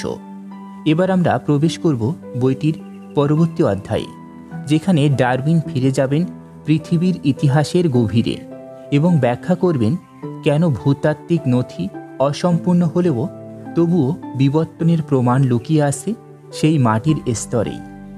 Chapter 9 on the imperfection of the geological record. এই অধ্যায়ে চার্লস ডারউইন এমন এক সত্য স্বীকার করেছেন যা প্রতিটি বিজ্ঞানীর মধ্যে থাকা সততা ও সাহসের প্রতীক। তিনি বলেন, হ্যাঁ, আমাদের প্রমাণ অসম্পূর্ণ, কিন্তু অসম্পূর্ণ প্রমাণ মানে তত্ত্ব ভুল নয়। আপনি একবার ভাবুন তো, পৃথিবী যেন এক বিশাল ইতিহাসের বই। এই বইটি কোটি বছরের ঘটনায় ভরা, যেখানে প্রতিটি স্তর, প্রতিটি পাথর, প্রতিটি জীবাশ্ম লিখে রেখেছে জীবনের বিবর্তনের গল্প। কিন্তু ডারউইন বলেন, আমরা আজ সেই বইটার কেবল কয়েকটি ছেঁড়া পৃষ্ঠা হাতে পেয়েছি। অগণিত অধ্যায় হারিয়ে গেছে সময়, ক্ষয়, অগ্নিগিরি, সমুদ্র ও ভূমিকম্পের গর্ভে। ডারউইনের সততা: হ্যাঁ, এখানে আমাদের প্রমাণ অসম্পূর্ণ। ডারউইনের বিরোধীরা বলেছিল, যদি প্রজাতি ধীরে ধীরে পরিবর্তিত হয়, তবে মধ্যবর্তী জীবাশ্ম, ট্রানজিশনাল ফসিল কোথায়? ডারউইন নিজেই এই প্রশ্ন উত্থাপন করে জবাব দেন, geology assuredly does not reveal any such finally graduated organic chain, and this perhaps is the most obvious and gravest objection which can be urged against my theory. তিনি কোনো যুক্তি আড়াল করেননি, বরং স্পষ্টভাবে বলেছেন, হ্যাঁ, জীবাশ্মের রেকর্ড অসম্পূর্ণ, কিন্তু সেই অসম্পূর্ণতার কারণ বিজ্ঞানসম্মত। কেন ভূতাত্ত্বিক রেকর্ড অসম্পূর্ণ? ডারউইন বিস্তারিতভাবে ব্যাখ্যা করেন। প্রথমত, পৃথিবীর ভূত্বক ক্রমাগত পরিবর্তনশীল। পর্বত গঠিত হয়, ক্ষয় হয়, আবার সমুদ্রের তলায় ঢেকে যায়, ফলে অসংখ্য জীবাশ্ম মাটির গভীরে হারিয়ে যায়। দ্বিতীয়ত, সব প্রাণী জীবাশ্মে পরিণত হয় না, শুধু নির্দিষ্ট অবস্থায় কিছু জীব সংরক্ষিত হয়। তৃতীয়ত, আমরা পৃথিবীর খুব অল্প অংশই খুঁড়েছি, বাকি জায়গা অজানা, অনাবিষ্কৃত। তিনি বলেন, on every species that has ever lived upon this earth, probably not one in thousand has left trace behind. অর্থাৎ পৃথিবীতে যে কোটি কোটি প্রজাতি এসেছে গেছে তাদের মধ্যে হয়তো 1000-এও একটিরও জীবস্ব আমরা পাইনি। ভূতাত্ত্বিক সময়ের বিশালতা। ডারউইন এক বিপ্লবী উপলব্ধি দেন। পৃথিবীর বয়স কয়েক হাজার বছর নয়, বরং কোটি কোটি বছর। পর্বত তৈরি হতে লক্ষ বছর সময় লাগে, সমুদ্র শুকাতে আরও লক্ষ বছর। এক প্রজাতি থেকে আরেক প্রজাতিতে রূপান্তর সেটি ঘটতে পারে কয়েক কোটি বছরে। তিনি বলেন, time is the great sculpture. সময়ই সেই ভাস্কর যে ধৈর্য নিয়ে জীবনের প্রতিটি রূপ গড়ে তুলেছে। ফসিল রেকর্ড অসম্পূর্ণ হলেও নির্ভুল দিক নির্দেশক। যদিও রেকর্ড অসম্পূর্ণ, তবুও ডারউইন দেখান যেখানে যেখানে ফসিল পাওয়া গেছে সবখানেই দেখা যায় একটি সাধারণ প্যাটার্ন। পুরনো স্তরে পাওয়া জীবগুলো তুলনামূলক সরল, আর নতুন স্তরে পাওয়া জীবগুলো ক্রমশ জটিল। এটি সরাসরি প্রমাণ করে জীবন ক্রমশ পরিবর্তিত ও উন্নত হয়েছে। তিনি বলেন, the succession of the same type of organization throughout the order and newer formation is not the work of chance but of law. অর্থাৎ এটি কাকতালীয় নয়, বরং প্রকৃতির নিরবিচ্ছিন্ন নিয়মের ফল। মধ্যবর্তী রূপের অনুপস্থিতি। বাস্তব ব্যাখ্যা। ডারউইন বলেন, প্রজাতির পরিবর্তন একটানা নয়, বরং বিচ্ছিন্ন ধাপে ঘটে। কোনো প্রজাতি দীর্ঘ সময় ধরে অপরিবর্তিত থাকে, তারপর হঠাৎ পরিবেশ বদলালে দ্রুত অভিযোজিত হয়ে নতুন প্রজাতির জন্ম হয়। এই হঠাৎ ট্রানজিশন পিরিয়ডটাই হয়তো ফসিল রেকর্ডে নেই, কারণ সেই সময়ের জীবগুলো স্বল্পায়ু ছিল অথবা টেকেনি। তিনি বলেন, the intermediate links will generally have existed in a small number and for very short time. অর্থাৎ মধ্যবর্তী রূপগুলো খুব অল্প এবং স্বল্পস্থায়ী ছিল, তাই তাদের ফসিল টিকে নেই। ডারউইনের ভবিষ্যৎবাণী। বিজ্ঞান তাকে সঠিক প্রমাণ করেছে। ডারউইন ভবিষ্যৎবাণী করেছিলেন, একদিন যখন আরও জীবস্ব পাওয়া যাবে তখন সেই মিসিং লিঙ্ক আবিষ্কৃত হবে। আজ আধুনিক জীবস্ববিদ্যা ঠিক সেটাই প্রমাণ করেছে। আর্কিওপেট্রিক্স সরীসৃপ ও পাখির সংযোগ, টিকটলিক মাছ ও স্থলজ প্রাণীর সংযোগ, অস্ট্রালোপিথেকটাস বানর ও মানুষের সংযোগ, এগুলো প্রত্যেকটি দেখায় ডারউইনের ধারণা শুধু তত্ত্ব নয়, এটি এক বৈজ্ঞানিক বাস্তবতা। এই অধ্যায় আমাদের শেখায় জ্ঞান কখনো সম্পূর্ণ হয় না, কিন্তু তবুও তা সত্য হতে পারে। বিজ্ঞানের শক্তি তার বিনয়েই, যেখানে সে স্বীকার করে আমি সব জানি না, কিন্তু আমি খুঁজছি। ডারউইনের এই স্বীকারোক্তি প্রমাণ করে সন্দেহ কোনো দুর্বলতা নয়, বরং সত্য অনুসন্ধানের প্রথম ধাপ। তিনি বলেন, the imperfection of the record give us no reason to doubt the theory of descent. অর্থাৎ অসম্পূর্ণ রেকর্ড হলেও বিবর্তনের ধারাবাহিকতা অটুট। এই অধ্যায় শেষে আমরা উপলব্ধি করি পৃথিবীর প্রতিটি পাথর, প্রতিটি স্তর, প্রতিটি ফসিল একটি গল্প বলে, যেখানে জীবন থেমে যায় না, বরং বদলায়, বিকশিত হয়, এগিয়ে চলে। এবার আমরা প্রবেশ করব বইটির পরবর্তী অধ্যায়ে, যেখানে ডারউইন ব্যাখ্যা করবেন কিভাবে পৃথিবীর ইতিহাসে জীবসমূহ একে একে এসেছে, বিলুপ্ত হয়েছে, আবার নতুন রূপে ফিরে এসেছে, এক নিরবিচ্ছিন্ন চক্রে, জীবনের সঙ্গীতের মতো। Chapter 10 one the geological succession of organic beings. এই অধ্যায়ে তিনি ব্যাখ্যা করেছেন কিভাবে কোটি কোটি বছরের মধ্যে প্রাণী ও উদ্ভিদের রূপ একে অপরকে অনুসরণ করেছে, কিভাবে পুরনো প্রজাতি হারিয়ে গেছে আর নতুনরা তাদের স্থান নিয়েছে। ঠিক যেন সময়ের মঞ্চে জীবনের এক অন্তহীন নাটক চলছে, যেখানে চরিত্র বদলায় কিন্তু গল্প কখনো থামে না। ভাবুন, পৃথিবী এক বিশাল থিয়েটার, যেখানে কোটি কোটি বছর ধরে চলছে এক মহাকাব্যিক নাটক। লাইফ এক প্রজন্ম নামে আরেক প্রজন্ম মঞ্চে ওঠে। কেউ চিরস্থায়ী নয়, তবু নাটকটা কখনো থামে না। এই অধ্যায়ে ডারউইন দেখান জীবনের ইতিহাসে এক ধারাবাহিক স্রোত আছে, কিন্তু এই স্রোত সরল নয়, এটি বাঁক নেয়, ভাঙে, আবার জড়া লাগে, ঠিক যেমন নদী পাহাড় পেরিয়ে সমুদ্রে মেশে। বিবর্তনের ধারাবাহিক প্রবাহ। ডারউইন বলেন, পৃথিবীর ইতিহাসের প্রতিটি ভূতাত্ত্বিক স্তরে আলাদা ধরনের প্রাণীর চিহ্ন পাওয়া যায়। প্রাচীন স্তরে সহজ গঠনের জীব, মধ্যবর্তী স্তরে কিছু উন্নত রূপ, আর সাম্প্রতিক স্তরে জটিল জীব ও স্তন্যপায়ী প্রাণী। এটি কোনো হঠাৎ সৃষ্টির ফল নয়, বরং ক্রমবিবর্তনের ধীর কিন্তু অনবরত যাত্রা। তিনি বলেন, the old forms are supplanted by new and improved ones and tenants of the same space. অর্থাৎ পুরনো জীবেরা ধীরে ধীরে প্রতিস্থাপিত হয় আরও অভিযোজিত প্রাণী দ্বারা, ঠিক যেমন পুরনো পাতা ঝরে গিয়ে গাছে নতুন পাতা জন্মায়। প্রজাতির উত্থান ও বিলুপ্তি একই প্রক্রিয়ার দুই দিক। ডারউইন এই অধ্যায়ে বলেন, প্রজাতির জন্ম ও বিলুপ্তি একে অপরের সঙ্গে অবিচ্ছেদ্যভাবে যুক্ত। কিছু প্রজাতি টিকে থাকে, কিছু প্রজাতি বিলুপ্ত হয়, কিন্তু সেই বিলুপ্তি আসলে নতুন জীবের সুযোগ তৈরি করে। তিনি ব্যাখ্যা করেন, extension and the production of new forms are intimately connected. যে মুহূর্তে একটি প্রজাতি হারিয়ে যায়, সেই স্থান দখল করে নেয় আরেকটি আরও অভিযোজিত রূপ। এভাবেই পৃথিবী নিজের ভারসাম্য ধরে রাখে জীবনের এক অনন্ত চক্রে। ভূতাত্ত্বিক ইতিহাসে জীবনের পরিবর্তন। ডারউইন বিভিন্ন যুগের উদাহরণ দেন।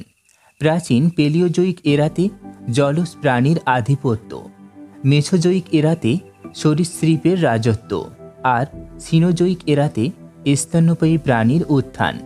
এই ধারাবাহিকতা প্রমাণ করে জীবন কোনো এক ধাপে থেমে থাকেনি, বরং প্রতিটি যুগে অভিযোজন ও প্রতিযোগিতার মাধ্যমে নতুন রূপে উদ্ভাসিত হয়েছে।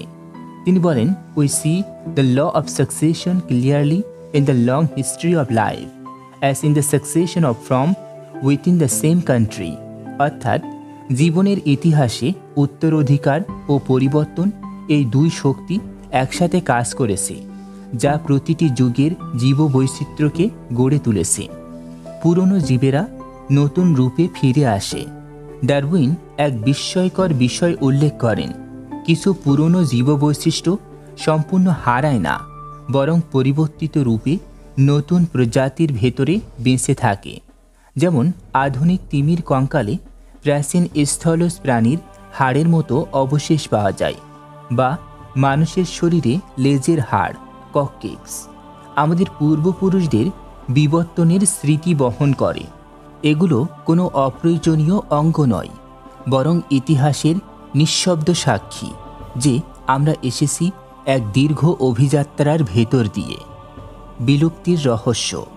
ডারউইন বলেন, কোনো প্রজাতির বিলুপ্তি হঠাৎ ঘটে না, এটি ঘটে ধীরে ধীরে, যখন পরিবেশ পরিবর্তিত হয় এবং পুরনো জীবেরা মানিয়ে নিতে ব্যর্থ হয়।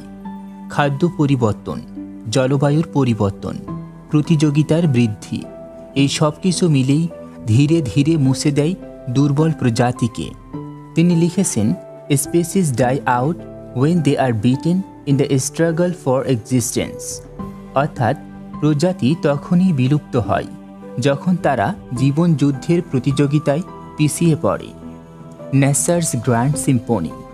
এই অধ্যায়ে ডারউইন প্রকৃতিকে দেখিয়েছেন এক সঙ্গীত পরিচালক হিসেবে, যেখানে প্রতিটি জীব এক একটি সুর, কেউ আসে কেউ যায়, কিন্তু সঙ্গীত থামে না। নতুন এক তাল, নতুন এক ছন্দ যুক্ত হয়। তিনি বলেন, we behold the face of nature bright with gladness, though we do not see the slow death of individuals. অর্থাৎ প্রকৃতি কখনো থেমে থাকে না, তার প্রতিটি মৃত্যু, প্রতিটি পরিবর্তনই এক নতুন জীবনের সূচনা। এই অধ্যায় আমাদের শেখায়, জীবন কোনো একক মুহূর্তের সৃষ্টি নয়, বরং এটি আবিরাম প্রবাহ। প্রতিটি বিলুপ্তি, প্রতিটি নতুন জন্ম একসাথে মিলেই গড়ে তোলে জীবনের মহাকাব্য।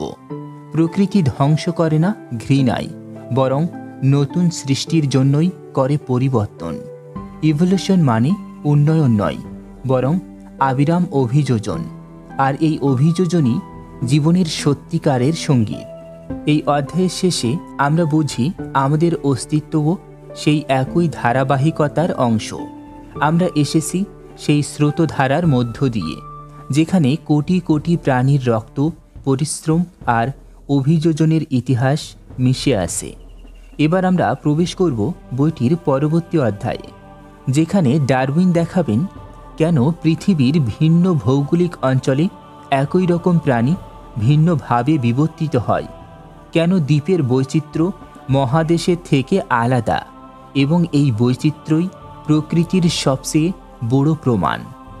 Chapter 11, geological distribution. এখানে চার্লস ডারউইন দেখিয়েছেন পৃথিবীর বৈচিত্র্য কেবল প্রজাতির পার্থক্যের কারণে নয়, বরং স্থান, জলবায়ু, বিচ্ছিন্নতা এবং অভিযোজনের গল্প। এই অধ্যায় আমাদের শেখায় কেন পৃথিবীর এক অঞ্চলে যে প্রাণী পাওয়া যায় অন্য অঞ্চলে তার অনুরূপ পাওয়া যায় না, কেন দ্বীপের প্রাণীরা মহাদেশ থেকে আলাদা, আর কেন ভৌগোলিক দূরত্বই বিবর্তনের এক অদৃশ্য শক্তি। আপনি একবার চোখ বন্ধ করে ভাবুন তো, পৃথিবী যেন এক বিশাল জৈব নকশা, যেখানে প্রতিটি মহাদেশ, প্রতিটি দ্বীপ, প্রতিটি পর্বত একটি আলাদা পরীক্ষাগার। প্রতিটি জায়গায় জীবন একই সুরে শুরু হলেও সময়, জলবায়ু ও বিচ্ছিন্নতার কারণে তার রূপ, গতি ও বৈশিষ্ট্য হয়ে গেছে ভিন্ন। ডারউইন এই অধ্যায়ে আমাদের নিয়ে যান সেই নীরব পর্যবেক্ষণের ভ্রমণে, যেখানে পৃথিবীর প্রতিটি অঞ্চল নিজস্বভাবে প্রমাণ দেয় বিবর্তন বাস্তব এবং স্থান তার অন্যতম চালক। জীবনের মানচিত্র, পৃথিবীর অঞ্চল অনুযায়ী বৈচিত্র্য। ডারউইন তার ভ্রমণের অভিজ্ঞতা থেকে লক্ষ্য করেছিলেন দক্ষিণ আমেরিকার স্তন্যপায়ী প্রাণীরা উত্তর আমেরিকার প্রাণীদের তুলনায় সম্পূর্ণ ভিন্ন, কিন্তু কাছের অঞ্চলে তাদের মাঝে সূক্ষ্ম মিল আছে, যা প্রমাণ করে তারা একসময় সাধারণ পূর্বপুরুষ শেয়ার করেছিল। তিনি বলেন, the inhabitants of each region are not the result of chance but are born together by descent. অর্থাৎ পৃথিবীর প্রতিটি অঞ্চলের জীবসমূহ একই পরিবারের ভিন্ন শাখা, যাদের পার্থক্য এসেছে সময়, দূরত্ব ও পরিবেশের প্রভাবে। দ্বীপের রহস্য, ডারউইনস আইল্যান্ড থিওরি। ডারউইনের সবচেয়ে বিখ্যাত পর্যবেক্ষণ আসে গ্যালাপাগোস দ্বীপ থেকে। প্রতিটি দ্বীপে ফিঞ্চ পাখিদের ঠোঁটের আকার আলাদা, কারণ তাদের খাদ্যের ধরন ও পরিবেশ আলাদা। এই সামান্য পার্থক্যই ছিল ন্যাচারাল সিলেকশন এর জীবন্ত উদাহরণ। একই প্রজাতি, কিন্তু বিভিন্ন পরিবেশে বসবাসের ফলে তারা ধীরে ধীরে আলাদা রূপে পরিবর্তিত হয়েছে। ডারউইন বলেন, একই উৎস থেকে আসা জীবসমূহ ভিন্ন ভিন্ন পরিবেশে অভিযোজনের মাধ্যমে নতুন প্রজাতিতে রূপ নেয়। এটাই জিওগ্রাফিক্যাল আইসোলেশন, যেখানে স্থানিক বিচ্ছিন্নতা সৃষ্টি করে নতুন রূপ। দ্বীপ বনাম মহাদেশ, প্রকৃতির দুটি বিপরীত ল্যাবরেটরি। ডারউইন লক্ষ্য করেন, মহাদেশে জীবের সংখ্যা বেশি কিন্তু বৈচিত্র্য কম, আর দ্বীপে জীবের সংখ্যা কম কিন্তু বৈচিত্র্য অসাধারণ। কারণ দ্বীপে প্রতিযোগিতা কম, তাই জীবসমূহ স্বাধীনভাবে নতুন অভিযোজন তৈরি করতে পারে। একটি ছোট পরিবর্তনই হয়ে উঠতে পারে নতুন প্রজাতির সূচনা। এভাবেই তিনি প্রমাণ দেন, ভৌগোলিক বিচ্ছিন্নতা শুধু সীমা নয়, এটি সৃষ্টির উৎস। জলবায়ু নয়, পূর্বপুরুষই নির্ধারণ করে জীবনের ধরন। ডারউইন এক অত্যন্ত গুরুত্বপূর্ণ পর্যবেক্ষণ দেন। একই ধরনের জলবায়ু থাকা সত্ত্বেও দূরবর্তী অঞ্চলের প্রাণীরা সম্পূর্ণ ভিন্ন। উদাহরণস্বরূপ, অস্ট্রেলিয়ার মার্সুপিয়াল প্রাণীরা আমেরিকার প্রাণীদের থেকে সম্পূর্ণ ভিন্ন, যদিও উভয়ের আবহাওয়া কিছুটা মিল আছে। এটি প্রমাণ করে পরিবেশ নয়, উত্তরাধিকারী প্রজাতির মূল চালক। তিনি লিখেছেন, climate act indirectly but descent govern the main feature of life. অর্থাৎ পরিবেশ প্রভাব ফেলে কিন্তু রূপ নির্ধারণ করে বংশগতির সূত্র। মাইগ্রেশন অ্যান্ড অ্যাডাপ্টেশন, জীবনের ছন্দপতন। ডারউইন ব্যাখ্যা করেন, প্রজাতি এক অঞ্চল থেকে আরেক অঞ্চলে স্থানান্তরিত হয়, যেখানে নতুন প্রতিযোগিতা ও পরিবেশ মানিয়ে নেয় আর অভিযোজনের ফলে ধীরে ধীরে বদলে যায়। এই প্রক্রিয়ায় পৃথিবী জুড়ে ছড়িয়ে দিয়েছে জীবনের অসীম বৈচিত্র্য। তিনি বলেন, the migration of organisms explains many of most curious fact of geographical distribution. অর্থাৎ জীবনের বিস্তার কেবল বিস্ময় নয়, এটি গতির ইতিহাস, এক দীর্ঘ অভিযাত্রা যেখানে জীবন নিজেকে বারবার পুনর্নির্মাণ করেছে। জিওগ্রাফিক্যাল ব্যারিয়ার্স, প্রকৃতির অদৃশ্য দেয়াল। ডারউইন দেখান, পর্বত, মরুভূমি, নদী, সমুদ্র সবই প্রকৃতির বিবর্তন ল্যাবরেটরি। এই বাধাগুলো প্রজাতিকে আলাদা করে রাখে এবং সেই বিচ্ছিন্নতা ধীরে ধীরে তৈরি করে নতুন বৈশিষ্ট্য। যেমন দুই পাশের পর্বতবেষ্টিত অঞ্চলের প্রাণী ধীরে ধীরে একে অপরের থেকে এতটাই আলাদা হয়ে যায় যে তারা আর প্রজনন করতে পারে না। এভাবেই তৈরি হয় নতুন স্পেসিস। এই অধ্যায় আমাদের শেখায়, পৃথিবীর প্রতিটি স্থান এক একটি জীবন্ত পরীক্ষা। প্রতিটি পর্বত, প্রতিটি দ্বীপ, প্রতিটি বন বিবর্তনের এক জীবন্ত ক্যানভাস। প্রকৃতি কখনো স্থির নয়, সে নতুন রূপে নতুন জায়গায় নিজের সৃষ্টিকে ক্রমাগত পুনর্গঠন করে চলেছে।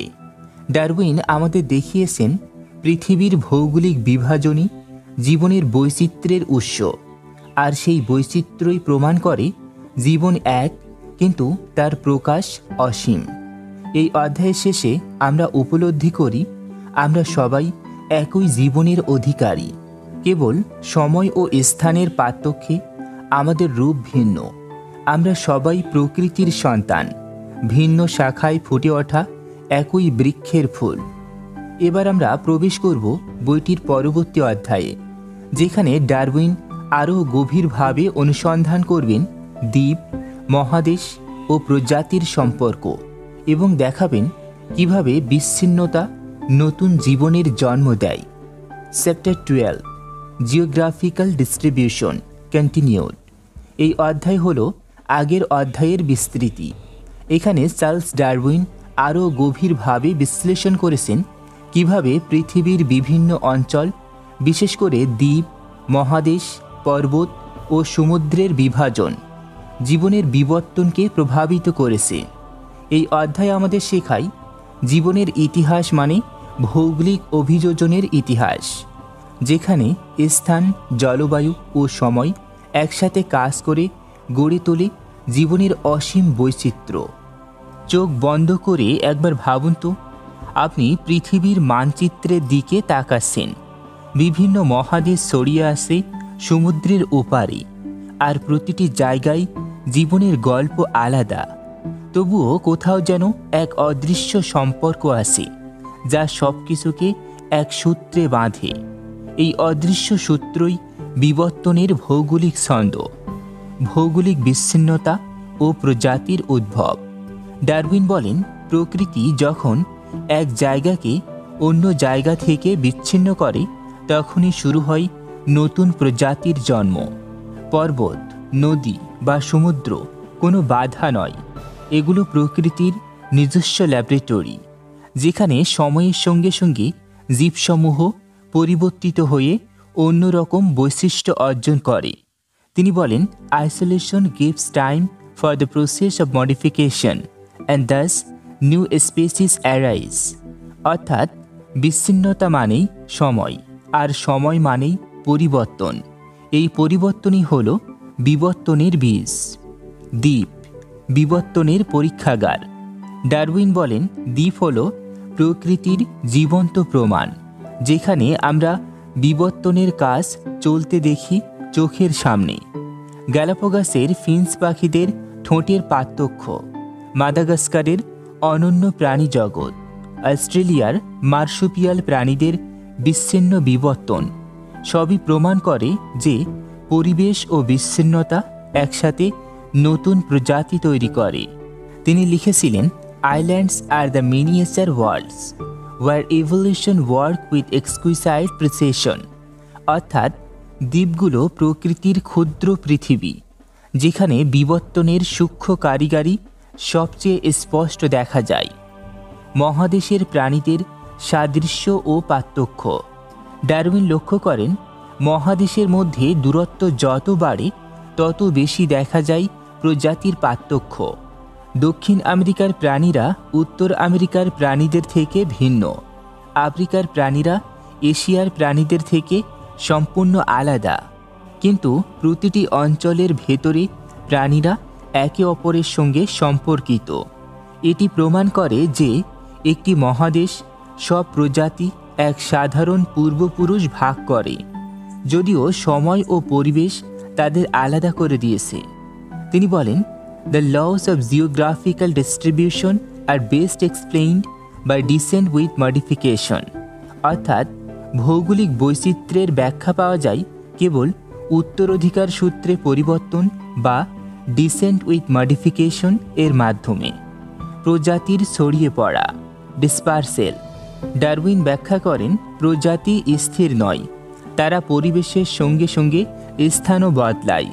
পাখি ও বাতাস বীজ ছড়িয়ে দেয়, স্রোত ও ঢেউ মাছ ও উদ্ভিদকে নতুন জায়গায় নিয়ে যায়, এমনকি বরফের টুকরো ভাসতে ভাসতে নতুন অঞ্চলে নিয়ে যায় ছোট ছোট প্রাণী বা উদ্ভিদের বীজ। তিনি বলেন, nature provides endless vehicles with migration and in every case life finds a way, অর্থাৎ প্রকৃতি জীবনের জন্য সর্বদা পথ খুলে রাখে। জীবন বাধা পেলে অন্য পথে ছড়িয়ে পড়ে, অভিযোজিত হয় এবং নতুন জায়গায় নতুন সূচনা করে। অঞ্চলভেদে বিবর্তনের প্রমাণ। ডারউইন দেখান, একই ধরনের প্রাণী পৃথিবীর বিভিন্ন অঞ্চলে বিভিন্নভাবে বিবর্তিত হয়েছে। দক্ষিণ আমেরিকায় আছে আর্মাডিলো, আফ্রিকায় তার অনুরূপ রূপ প্যাঙ্গোলিন। দুজনেই একই কাজ করে, তবু তারা সম্পূর্ণ আলাদা বংশের। এই ধরনের সাদৃশ্যকে বলে কনভার্জেন্ট এভলিউশন, যেখানে ভিন্ন প্রজাতি একই সমস্যার সমাধান খুঁজে নেয় আলাদা পথে। এটি প্রমাণ করে প্রকৃতি একই পরিবেশে একই সমাধান তৈরি করতে পারে, যদিও তার চরিত্র ভিন্ন উৎস থেকে আসে। পরিবেশ ও সীমা, প্রকৃতির ভারসাম্য। ডারউইন বলেন, প্রতিটি অঞ্চলের জীব সেখানে যতটা জায়গা আছে ততটাই দখল করে রাখে। যদি নতুন প্রজাতি সেখানে আসে, তারা প্রতিযোগিতায় টিকে গেলে পুরনোদের সরিয়ে দেয়। নতুন প্রজাতি এলে পুরনোটি হারিয়ে যায়। অভিযোজন মানেই টিকে থাকা, আর টিকে থাকা মানেই পরিবর্তন। তিনি লিখেছেন, the inhabitants of each region are the survivors of a long struggle for existence, অর্থাৎ প্রতিটি অঞ্চলের জীবসমূহ দীর্ঘ সংগ্রামের ফসল। যারা মানিয়ে নিতে পেরেছে তারাই বেঁচে আছে আজও। এই অধ্যায় আমাদের শেখায়, পৃথিবীর ভৌগোলিক বৈচিত্র্যই জীবনের বৈচিত্র্যের মূল কারণ। বিচ্ছিন্নতা জীবনের পরীক্ষাগার, আর সময় সেই পরীক্ষার শিক্ষক। প্রকৃতি কখনো থেমে থাকে না, সে জীবনের প্রতিটি সীমা, প্রতিটি দূরত্বকে নতুন সম্ভাবনায় রূপ দেয়। ডারউইন আমাদের এক অনন্য দৃষ্টিভঙ্গি দেন। জীবন কোনো এক জায়গার নয়, বরং সমগ্র পৃথিবীর গল্প। এই অধ্যায়ের শেষে আমরা বুঝি, আমরা সবাই একই জীবনের অধিকারী। যে জীবন মহাদেশ পেরিয়ে, সাগর ডিঙিয়ে, সময়ের সীমা ভেঙে আজ আমাদের ভেতরে এসে দাঁড়িয়েছে। এবার আমরা প্রবেশ করব বইটির পরবর্তী অধ্যায়ে, যেখানে ডারউইন দেখাবেন কিভাবে জীবদের দেহ গঠন, ভ্রূণ অবস্থা এবং অকার্যকর অঙ্গ প্রমাণ করে যে আমরা সবাই এক জীবনের অংশ, এক পরিবারের সন্তান।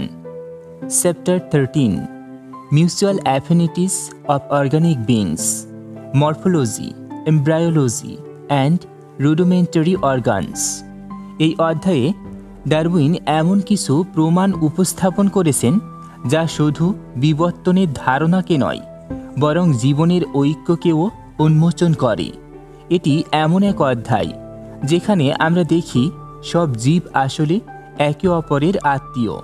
আমাদের দেহের গঠন, জন্ম প্রক্রিয়া, এমনকি অকার্যকর অঙ্গগুলোও বলছে এক গভীর গল্প। আমরা সবাই এক উৎসের সন্তান। আপনি এক মুহূর্তের জন্য ভাবুন তো, একটা তিমি, এক পাখি আর এক মানুষ। তাদের দেহ দেখতে সম্পূর্ণ আলাদা, তাই না? কিন্তু যদি আপনি তাদের হাড়ের গঠন, পেশির বিন্যাস আর অভ্যন্তরীণ কাঠামো দেখেন, তাহলে অবাক হয়ে যাবেন। সবচেয়ে ভেতরে আমরা সবাই একে অপরের প্রতিবিম্ব। মরফোলজি, দেহ গঠনের রহস্য। ডারউইন বলেন, প্রাণীদের দেহ গঠনে আশ্চর্য এক ঐক্য লুকোনো আছে। মানুষের হাত, ঘোড়ার পা, বাদুড়ের ডানা, ডলফিনের পাখনা সবগুলোই দেখতে আলাদা, কিন্তু তাদের ভেতরের হাড়ের বিন্যাস প্রায় একই রকম। এগুলো হলো হোমোলোগাস স্ট্রাকচার, একই নকশা, ভিন্ন ব্যবহার। তিনি বলেন, such unity of type is explained only by inheritance from a common ancestor। অর্থাৎ একই ধরনের কাঠামো প্রমাণ করে সব জীব এক সাধারণ পূর্বপুরুষ থেকে এসেছে। এই ধারণা ছিল বিপ্লবাত্মক, কারণ আগে মানুষ ভাবত প্রত্যেক প্রাণীকে আলাদা আলাদাভাবে সৃষ্টি করা হয়েছে। কিন্তু ডারউইন দেখালেন, প্রকৃতি আলাদা করে সৃষ্টি করে না, সে পরিবর্তন ঘটায়, পুনর্গঠন করে আর মানিয়ে নেয়। এমব্রায়োলজি, জীবনের সূচনার সাদৃশ্য। ডারউইন বলেন, যখন আমরা বিভিন্ন প্রাণীর ভ্রূণ দেখি, তখন পার্থক্যগুলো হারিয়ে যায়। মাছ, সরীসৃপ, পাখি, স্তন্যপায়ী সব ভ্রূণ একরকমভাবে শুরু হয়। এক পর্যায়ে সবারই থাকে লেজের মতো গঠন, এমনকি থাকে গিল স্লট, যা মাছের মতো শ্বাস নেওয়ার জন্য ব্যবহার করা হয়, যদিও পরে তা হারিয়ে যায়। এটি প্রমাণ করে সব জীবের এক সাধারণ বিকাশের ধারা আছে, যা তাদের যৌথ উৎসের সাক্ষ্য দেয়। তিনি বলেন, embryology reveals the structure of our ancestry more clearly than adult anatomy. অর্থাৎ আমাদের প্রাপ্তবয়স্ক দেহ যতটা না বলে, আমাদের ভ্রূণ অবস্থা ততটাই বলে আমরা কোথা থেকে এসেছি। রুডিমেন্টারি অর্গানস, অতীতের ছায়া। ডারউইন আরও বলেন, আমাদের দেহে আছে কিছু অঙ্গ যেগুলোর কোনো কাজ নেই, কিন্তু একসময় ছিল অত্যন্ত গুরুত্বপূর্ণ। মানুষের অ্যাপেন্ডিক্স, তিমির ছোট হিপ বোন, উট পাখির ডানা, সাপের লুকোনো পায়ের হাড় সবই হলো রুডিমেন্টারি বা ভেস্টিজিয়াল অর্গান। এগুলো প্রকৃতির ভুল নয়, বরং সময়ের ছাপ, যা বলে দেয় আমরা কোথা থেকে বিবর্তিত হয়েছি। তিনি বলেন, rudimentary organs are the silent witness of evolution. অর্থাৎ এই অকার্যকর অঙ্গগুলো নিঃশব্দ সাক্ষী, যারা বলে পরিবর্তনই জীবনের চিরন্তন নিয়ম। জীবনের সম্পর্কের মানচিত্র, ক্লাসিফিকেশন। ডারউইন বলেন, প্রকৃতির প্রতিটি জীবকে আমরা শ্রেণীবদ্ধ করি: রাজ্য, পর্ব, শ্রেণী, বর্গ, পরিবার, গণ, প্রজাতি। এই সিস্টেম শুধু মানুষের বানানো নয়, এটি প্রকৃতির বিবর্তনের ফল। কারণ প্রতিটি স্তর মানে এক ধাপ গভীর সম্পর্ক। শ্রেণীবিন্যাস আসলে হলো জীবনের পারিবারিক বৃক্ষ, যেখানে শিকড়ে আছে আদিম প্রাণী আর শাখা প্রশাখায় আছে আজকের সব প্রাণী। তিনি বলেন, our classifications will come to be genealogies. অর্থাৎ প্রকৃতির শ্রেণীবিন্যাস আসলে বংশতালিকা, এক বিশাল জীবনের বংশবৃক্ষ, যেখানে প্রতিটি প্রাণী একে অপরের আত্মীয়। জীবনের ঐক্য এক মহান উপলব্ধি। এই অধ্যায়ের মূল বার্তা হল, জীবন আলাদা নয়, বরং এক বিশাল জীবন্ত নেটওয়ার্ক। আমরা গাছের সঙ্গে, গাছ মাছের সঙ্গে, মাছ ব্যাঙের সঙ্গে, ব্যাঙ পাখির সঙ্গে, সবাই এক সাধারণ অতীত ভাগ করে নিচ্ছি। প্রকৃতি কখনো শূন্য থেকে কিছু তৈরি করে না, সে পুরনোকে বদলে নতুন বানায়। এটাই হলো বিবর্তনের সৌন্দর্য। ডারউইন বলেন, it is a truly wonderful fact that all animals and all plants throughout time and space are related to each other. এই এক বাক্যেই তিনি আমাদের শেখান, জীবনের একতা মানে শুধু বৈজ্ঞানিক সত্য নয়, এটি এক গভীর দার্শনিক উপলব্ধি। আমরা সবাই একই জীবনের সন্তান। এই অধ্যায় আমাদের চোখে আঙ্গুল দিয়ে দেখায়, জীবনের ঐক্য শুধু ধারণা নয়, এটি প্রকৃতির বাস্তব ভাষা। আমাদের দেহের প্রতিটি অঙ্গ, আমাদের জন্মের প্রতিটি ধাপ আর আমাদের ভেতরের প্রতিটি নিঃশব্দ স্মৃতি বলে দেয়, পরিবর্তনের মধ্যেই টিকে আছে জীবন। আমরা সবাই এক গল্পের অংশ, যে গল্প শুরু হয়েছিল কোটি কোটি বছর আগে এক কোষের জন্মের মধ্য দিয়ে, আর আজ সেই গল্প আমাদের ভেতরে বেঁচে আছে। এবার আমরা প্রবেশ করব বইটির একেবারে শেষ অধ্যায়ে, যেখানে ডারউইন তার সব যুক্তি একত্রে গেঁথে বলবেন কেন প্রাকৃতিক নির্বাচন হল জীবনের প্রকৃত চালিকা শক্তি, এবং কেন এই ধারণাই চিরকাল বদলে দিয়েছে আমাদের নিজেদের শেখার দৃষ্টিভঙ্গি। Chapter 14, recapitulation and conclusion. এখানেই শেষ নয়, বরং এখানেই শুরু হয় আধুনিক জীববিজ্ঞানের যুগ। এই অধ্যায়ে ডারউইন তার সমগ্র যুক্তি, পর্যবেক্ষণ এবং প্রমাণগুলো একসাথে গেঁথে একটি মহাসূত্র তৈরি করেন, যা শুধু প্রাকৃতিক নির্বাচন নয়, বরং জীবনের দার্শনিক মানে পর্যন্ত নিয়ে যায়। এটি এমন এক সমাপ্তি যা পাঠককে শেখায়, জীবন শুধু টিকে থাকার লড়াই নয়, বরং সময়ের সঙ্গে সঙ্গে সৌন্দর্যের বিকাশ। এক মুহূর্তের জন্য একটু ভাবুন তো, আপনি দাঁড়িয়ে আছেন এক বিশাল বনের মাঝে, যেখানে প্রতিটি পাতা, প্রতিটি পাখি, প্রতিটি জীব নিজের মতো করে বেঁচে আসে। কেউ কারো নকশা কপি করেনি, কেউ কারো আদেশে চলছে না, সবাই নিজের অভ্যন্তরীণ নিয়মে টিকে আসে। এটাই প্রকৃতির চিরন্তন সুর, ইভোলিউশন। ডারউইনের যাত্রা, সন্দেহ থেকে সৃষ্টিতে। ডারউইন বলেন, তার জীবন এক বৈজ্ঞানিক অনুসন্ধানের গল্প।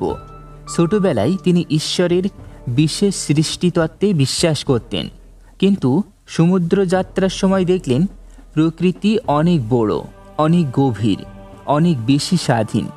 তিনি লক্ষ্য করেন একই প্রজাতির প্রাণী বিভিন্ন দ্বীপে গিয়ে ধীরে ধীরে বদলে যাচ্ছে, মানিয়ে নিচ্ছে পরিবেশের সঙ্গে, আর গড়ে তুলেছে নতুন রূপ।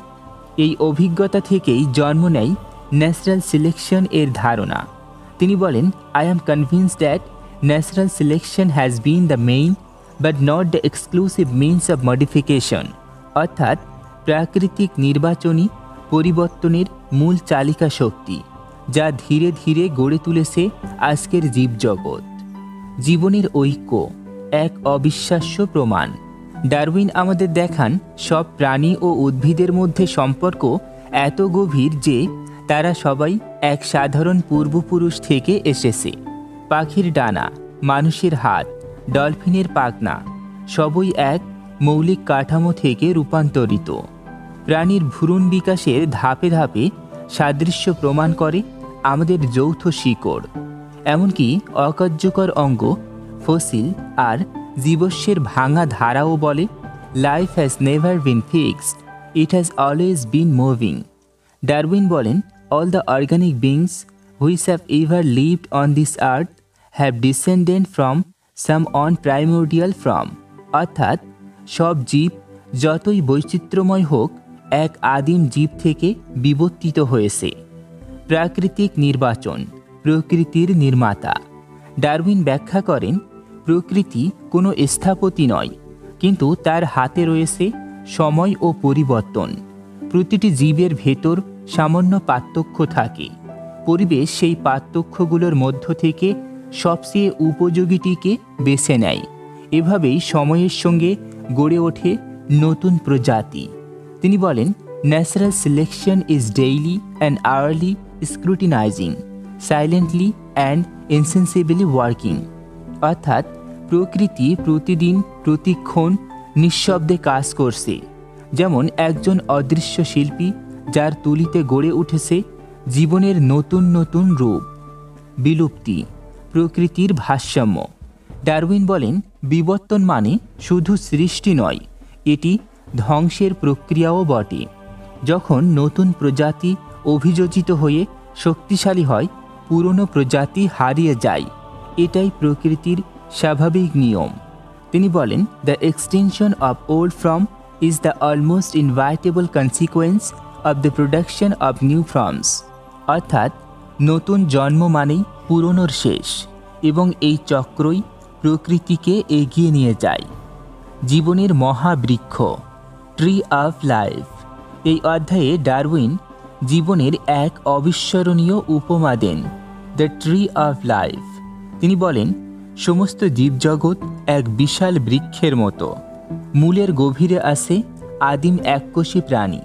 কাণ্ড থেকে শাখা প্রশাখায় গড়ে উঠেছে নানা প্রজাতি। কিছু শাখা ফুলে ফেঁপে উঠেছে, কিছু শুকিয়ে গেছে, মরে গেছে, তবু বৃক্ষটি বেঁচে আছে, বাড়ছে, ছড়িয়ে পড়ছে। এই বৃক্ষটাই ইভলিউশন এর প্রতীক, যা আমাদের শেখায় প্রতিটি জীব অন্য জীবের সঙ্গে যুক্ত। বিজ্ঞান ও বিস্ময়ের মিলন। ডারউইনের কাছে বিবর্তন শুধু বিজ্ঞান নয়, এটি এক ধরনের আধ্যাত্মিক উপলব্ধি, যেখানে বিস্ময়, সৌন্দর্য ও যুক্তি মিলেমিশে আসে। তিনি বলেন, there is grandeur in this view of life. এই লাইনটি শুধু সাহিত্য নয়, এটি এক বৈজ্ঞানিক কবিতা, যেখানে তিনি বলেন, এই পৃথিবী তার নিজস্ব নিয়মে ঘুরছে, আর সেই ঘূর্ণনের মাঝেই জন্ম নিচ্ছে অসংখ্য সুন্দর ও বিস্ময়কর জীব, যারা বিবর্তনের ধারায় চলতে থাকে চিরকাল। শেষ ভাবনা, মুক্তির বিজ্ঞান। এই অধ্যায় আমাদের শেখায়, জীবনকে বুঝতে ঈশ্বরের ধারণার প্রয়োজন নেই, বরং প্রকৃতির নিজস্ব নিয়মই যথেষ্ট ব্যাখ্যা দেয়। প্রতিটি প্রাণ, প্রতিটি মানুষ, এমনকি আপনি নিজেও এই মহাবিবর্তনের অংশ। এটি শুধু বিজ্ঞান নয়, এটি মুক্তির গল্প, যেখানে মানুষ বুঝতে শেখে নিজের অবস্থান প্রকৃতির ভেতরে। ডারউইনের এই বই শুধু জীববিজ্ঞানের নয়, এটি মানব চেতনার মুক্তির বই। তিনি আমাদের শেখান, সন্দেহ করা পাপ নয়, প্রশ্ন করাই জ্ঞানের শুরু, আর পরিবর্তনই জীবনের একমাত্র চিরন্তন সত্য। জীব কোনো স্থির সৃষ্টির গল্প নয়, বরং এক চলমান বিবর্তনের মহাকাব্য। ডিয়ার লিসেনার্স, আপনি শুনছিলেন চার্লস ডারউইনের on the origin of species by means of natural selection বইয়ের পূর্ণাঙ্গ বাংলা অডিও এক্সপ্লেনেশন, শুধুমাত্র কথনিকাতে। এই বই শুধু বিজ্ঞানের ইতিহাস বদলায়নি, এটি বদলে দিয়েছে আমাদের নিজেদের বোঝার ক্ষমতাকে। এটি আমাদের শিখিয়েছে প্রকৃতি কোনো স্থির সৃষ্টি নয়, বরং এক চলমান পরিবর্তনের এক নদী। এটি দেখিয়েছে সব জীব, সব প্রাণ, এমনকি মানুষও একই জীবনের ধারাবাহিক গল্পের অংশ। এবং সবচেয়ে গুরুত্বপূর্ণ, এটি আমাদের মনে করিয়ে দিয়েছে সন্দেহ করা, প্রশ্ন করা আর প্রমাণ খোঁজা, এগুলোই জ্ঞানের প্রথম ধাপ। ডারউইন বলেছিলেন, ignorance more frequently begets confidence than does knowledge. অর্থাৎ অজ্ঞতা মানুষকে আত্মবিশ্বাসী করে, কিন্তু সত্যিকারের জ্ঞান শেখায় বিনয়। এই বই আমাদের সেই বিনয়ের কথা মনে করিয়ে দেয়, যেখানে আমরা বুঝতে পারি মানুষ প্রকৃতির কেন্দ্র নয়, বরং তার এক ক্ষুদ্র অংশ। প্রিয় শ্রোতা, যদি ভিডিওটি আপনার ভালো লেগে থাকে তাহলে এখনই লাইক দিন, বন্ধুদের সঙ্গে শেয়ার করুন, আর আমাদের চ্যানেলটি সাবস্ক্রাইব করতে ভুলবেন না। আপনার একটি মন্তব্য আমাদের জন্য অত্যন্ত মূল্যবান, তাই অবশ্যই জানাতে ভুলবেন না ডারউইনের এই বই নিয়ে আপনার ভাবনা কি।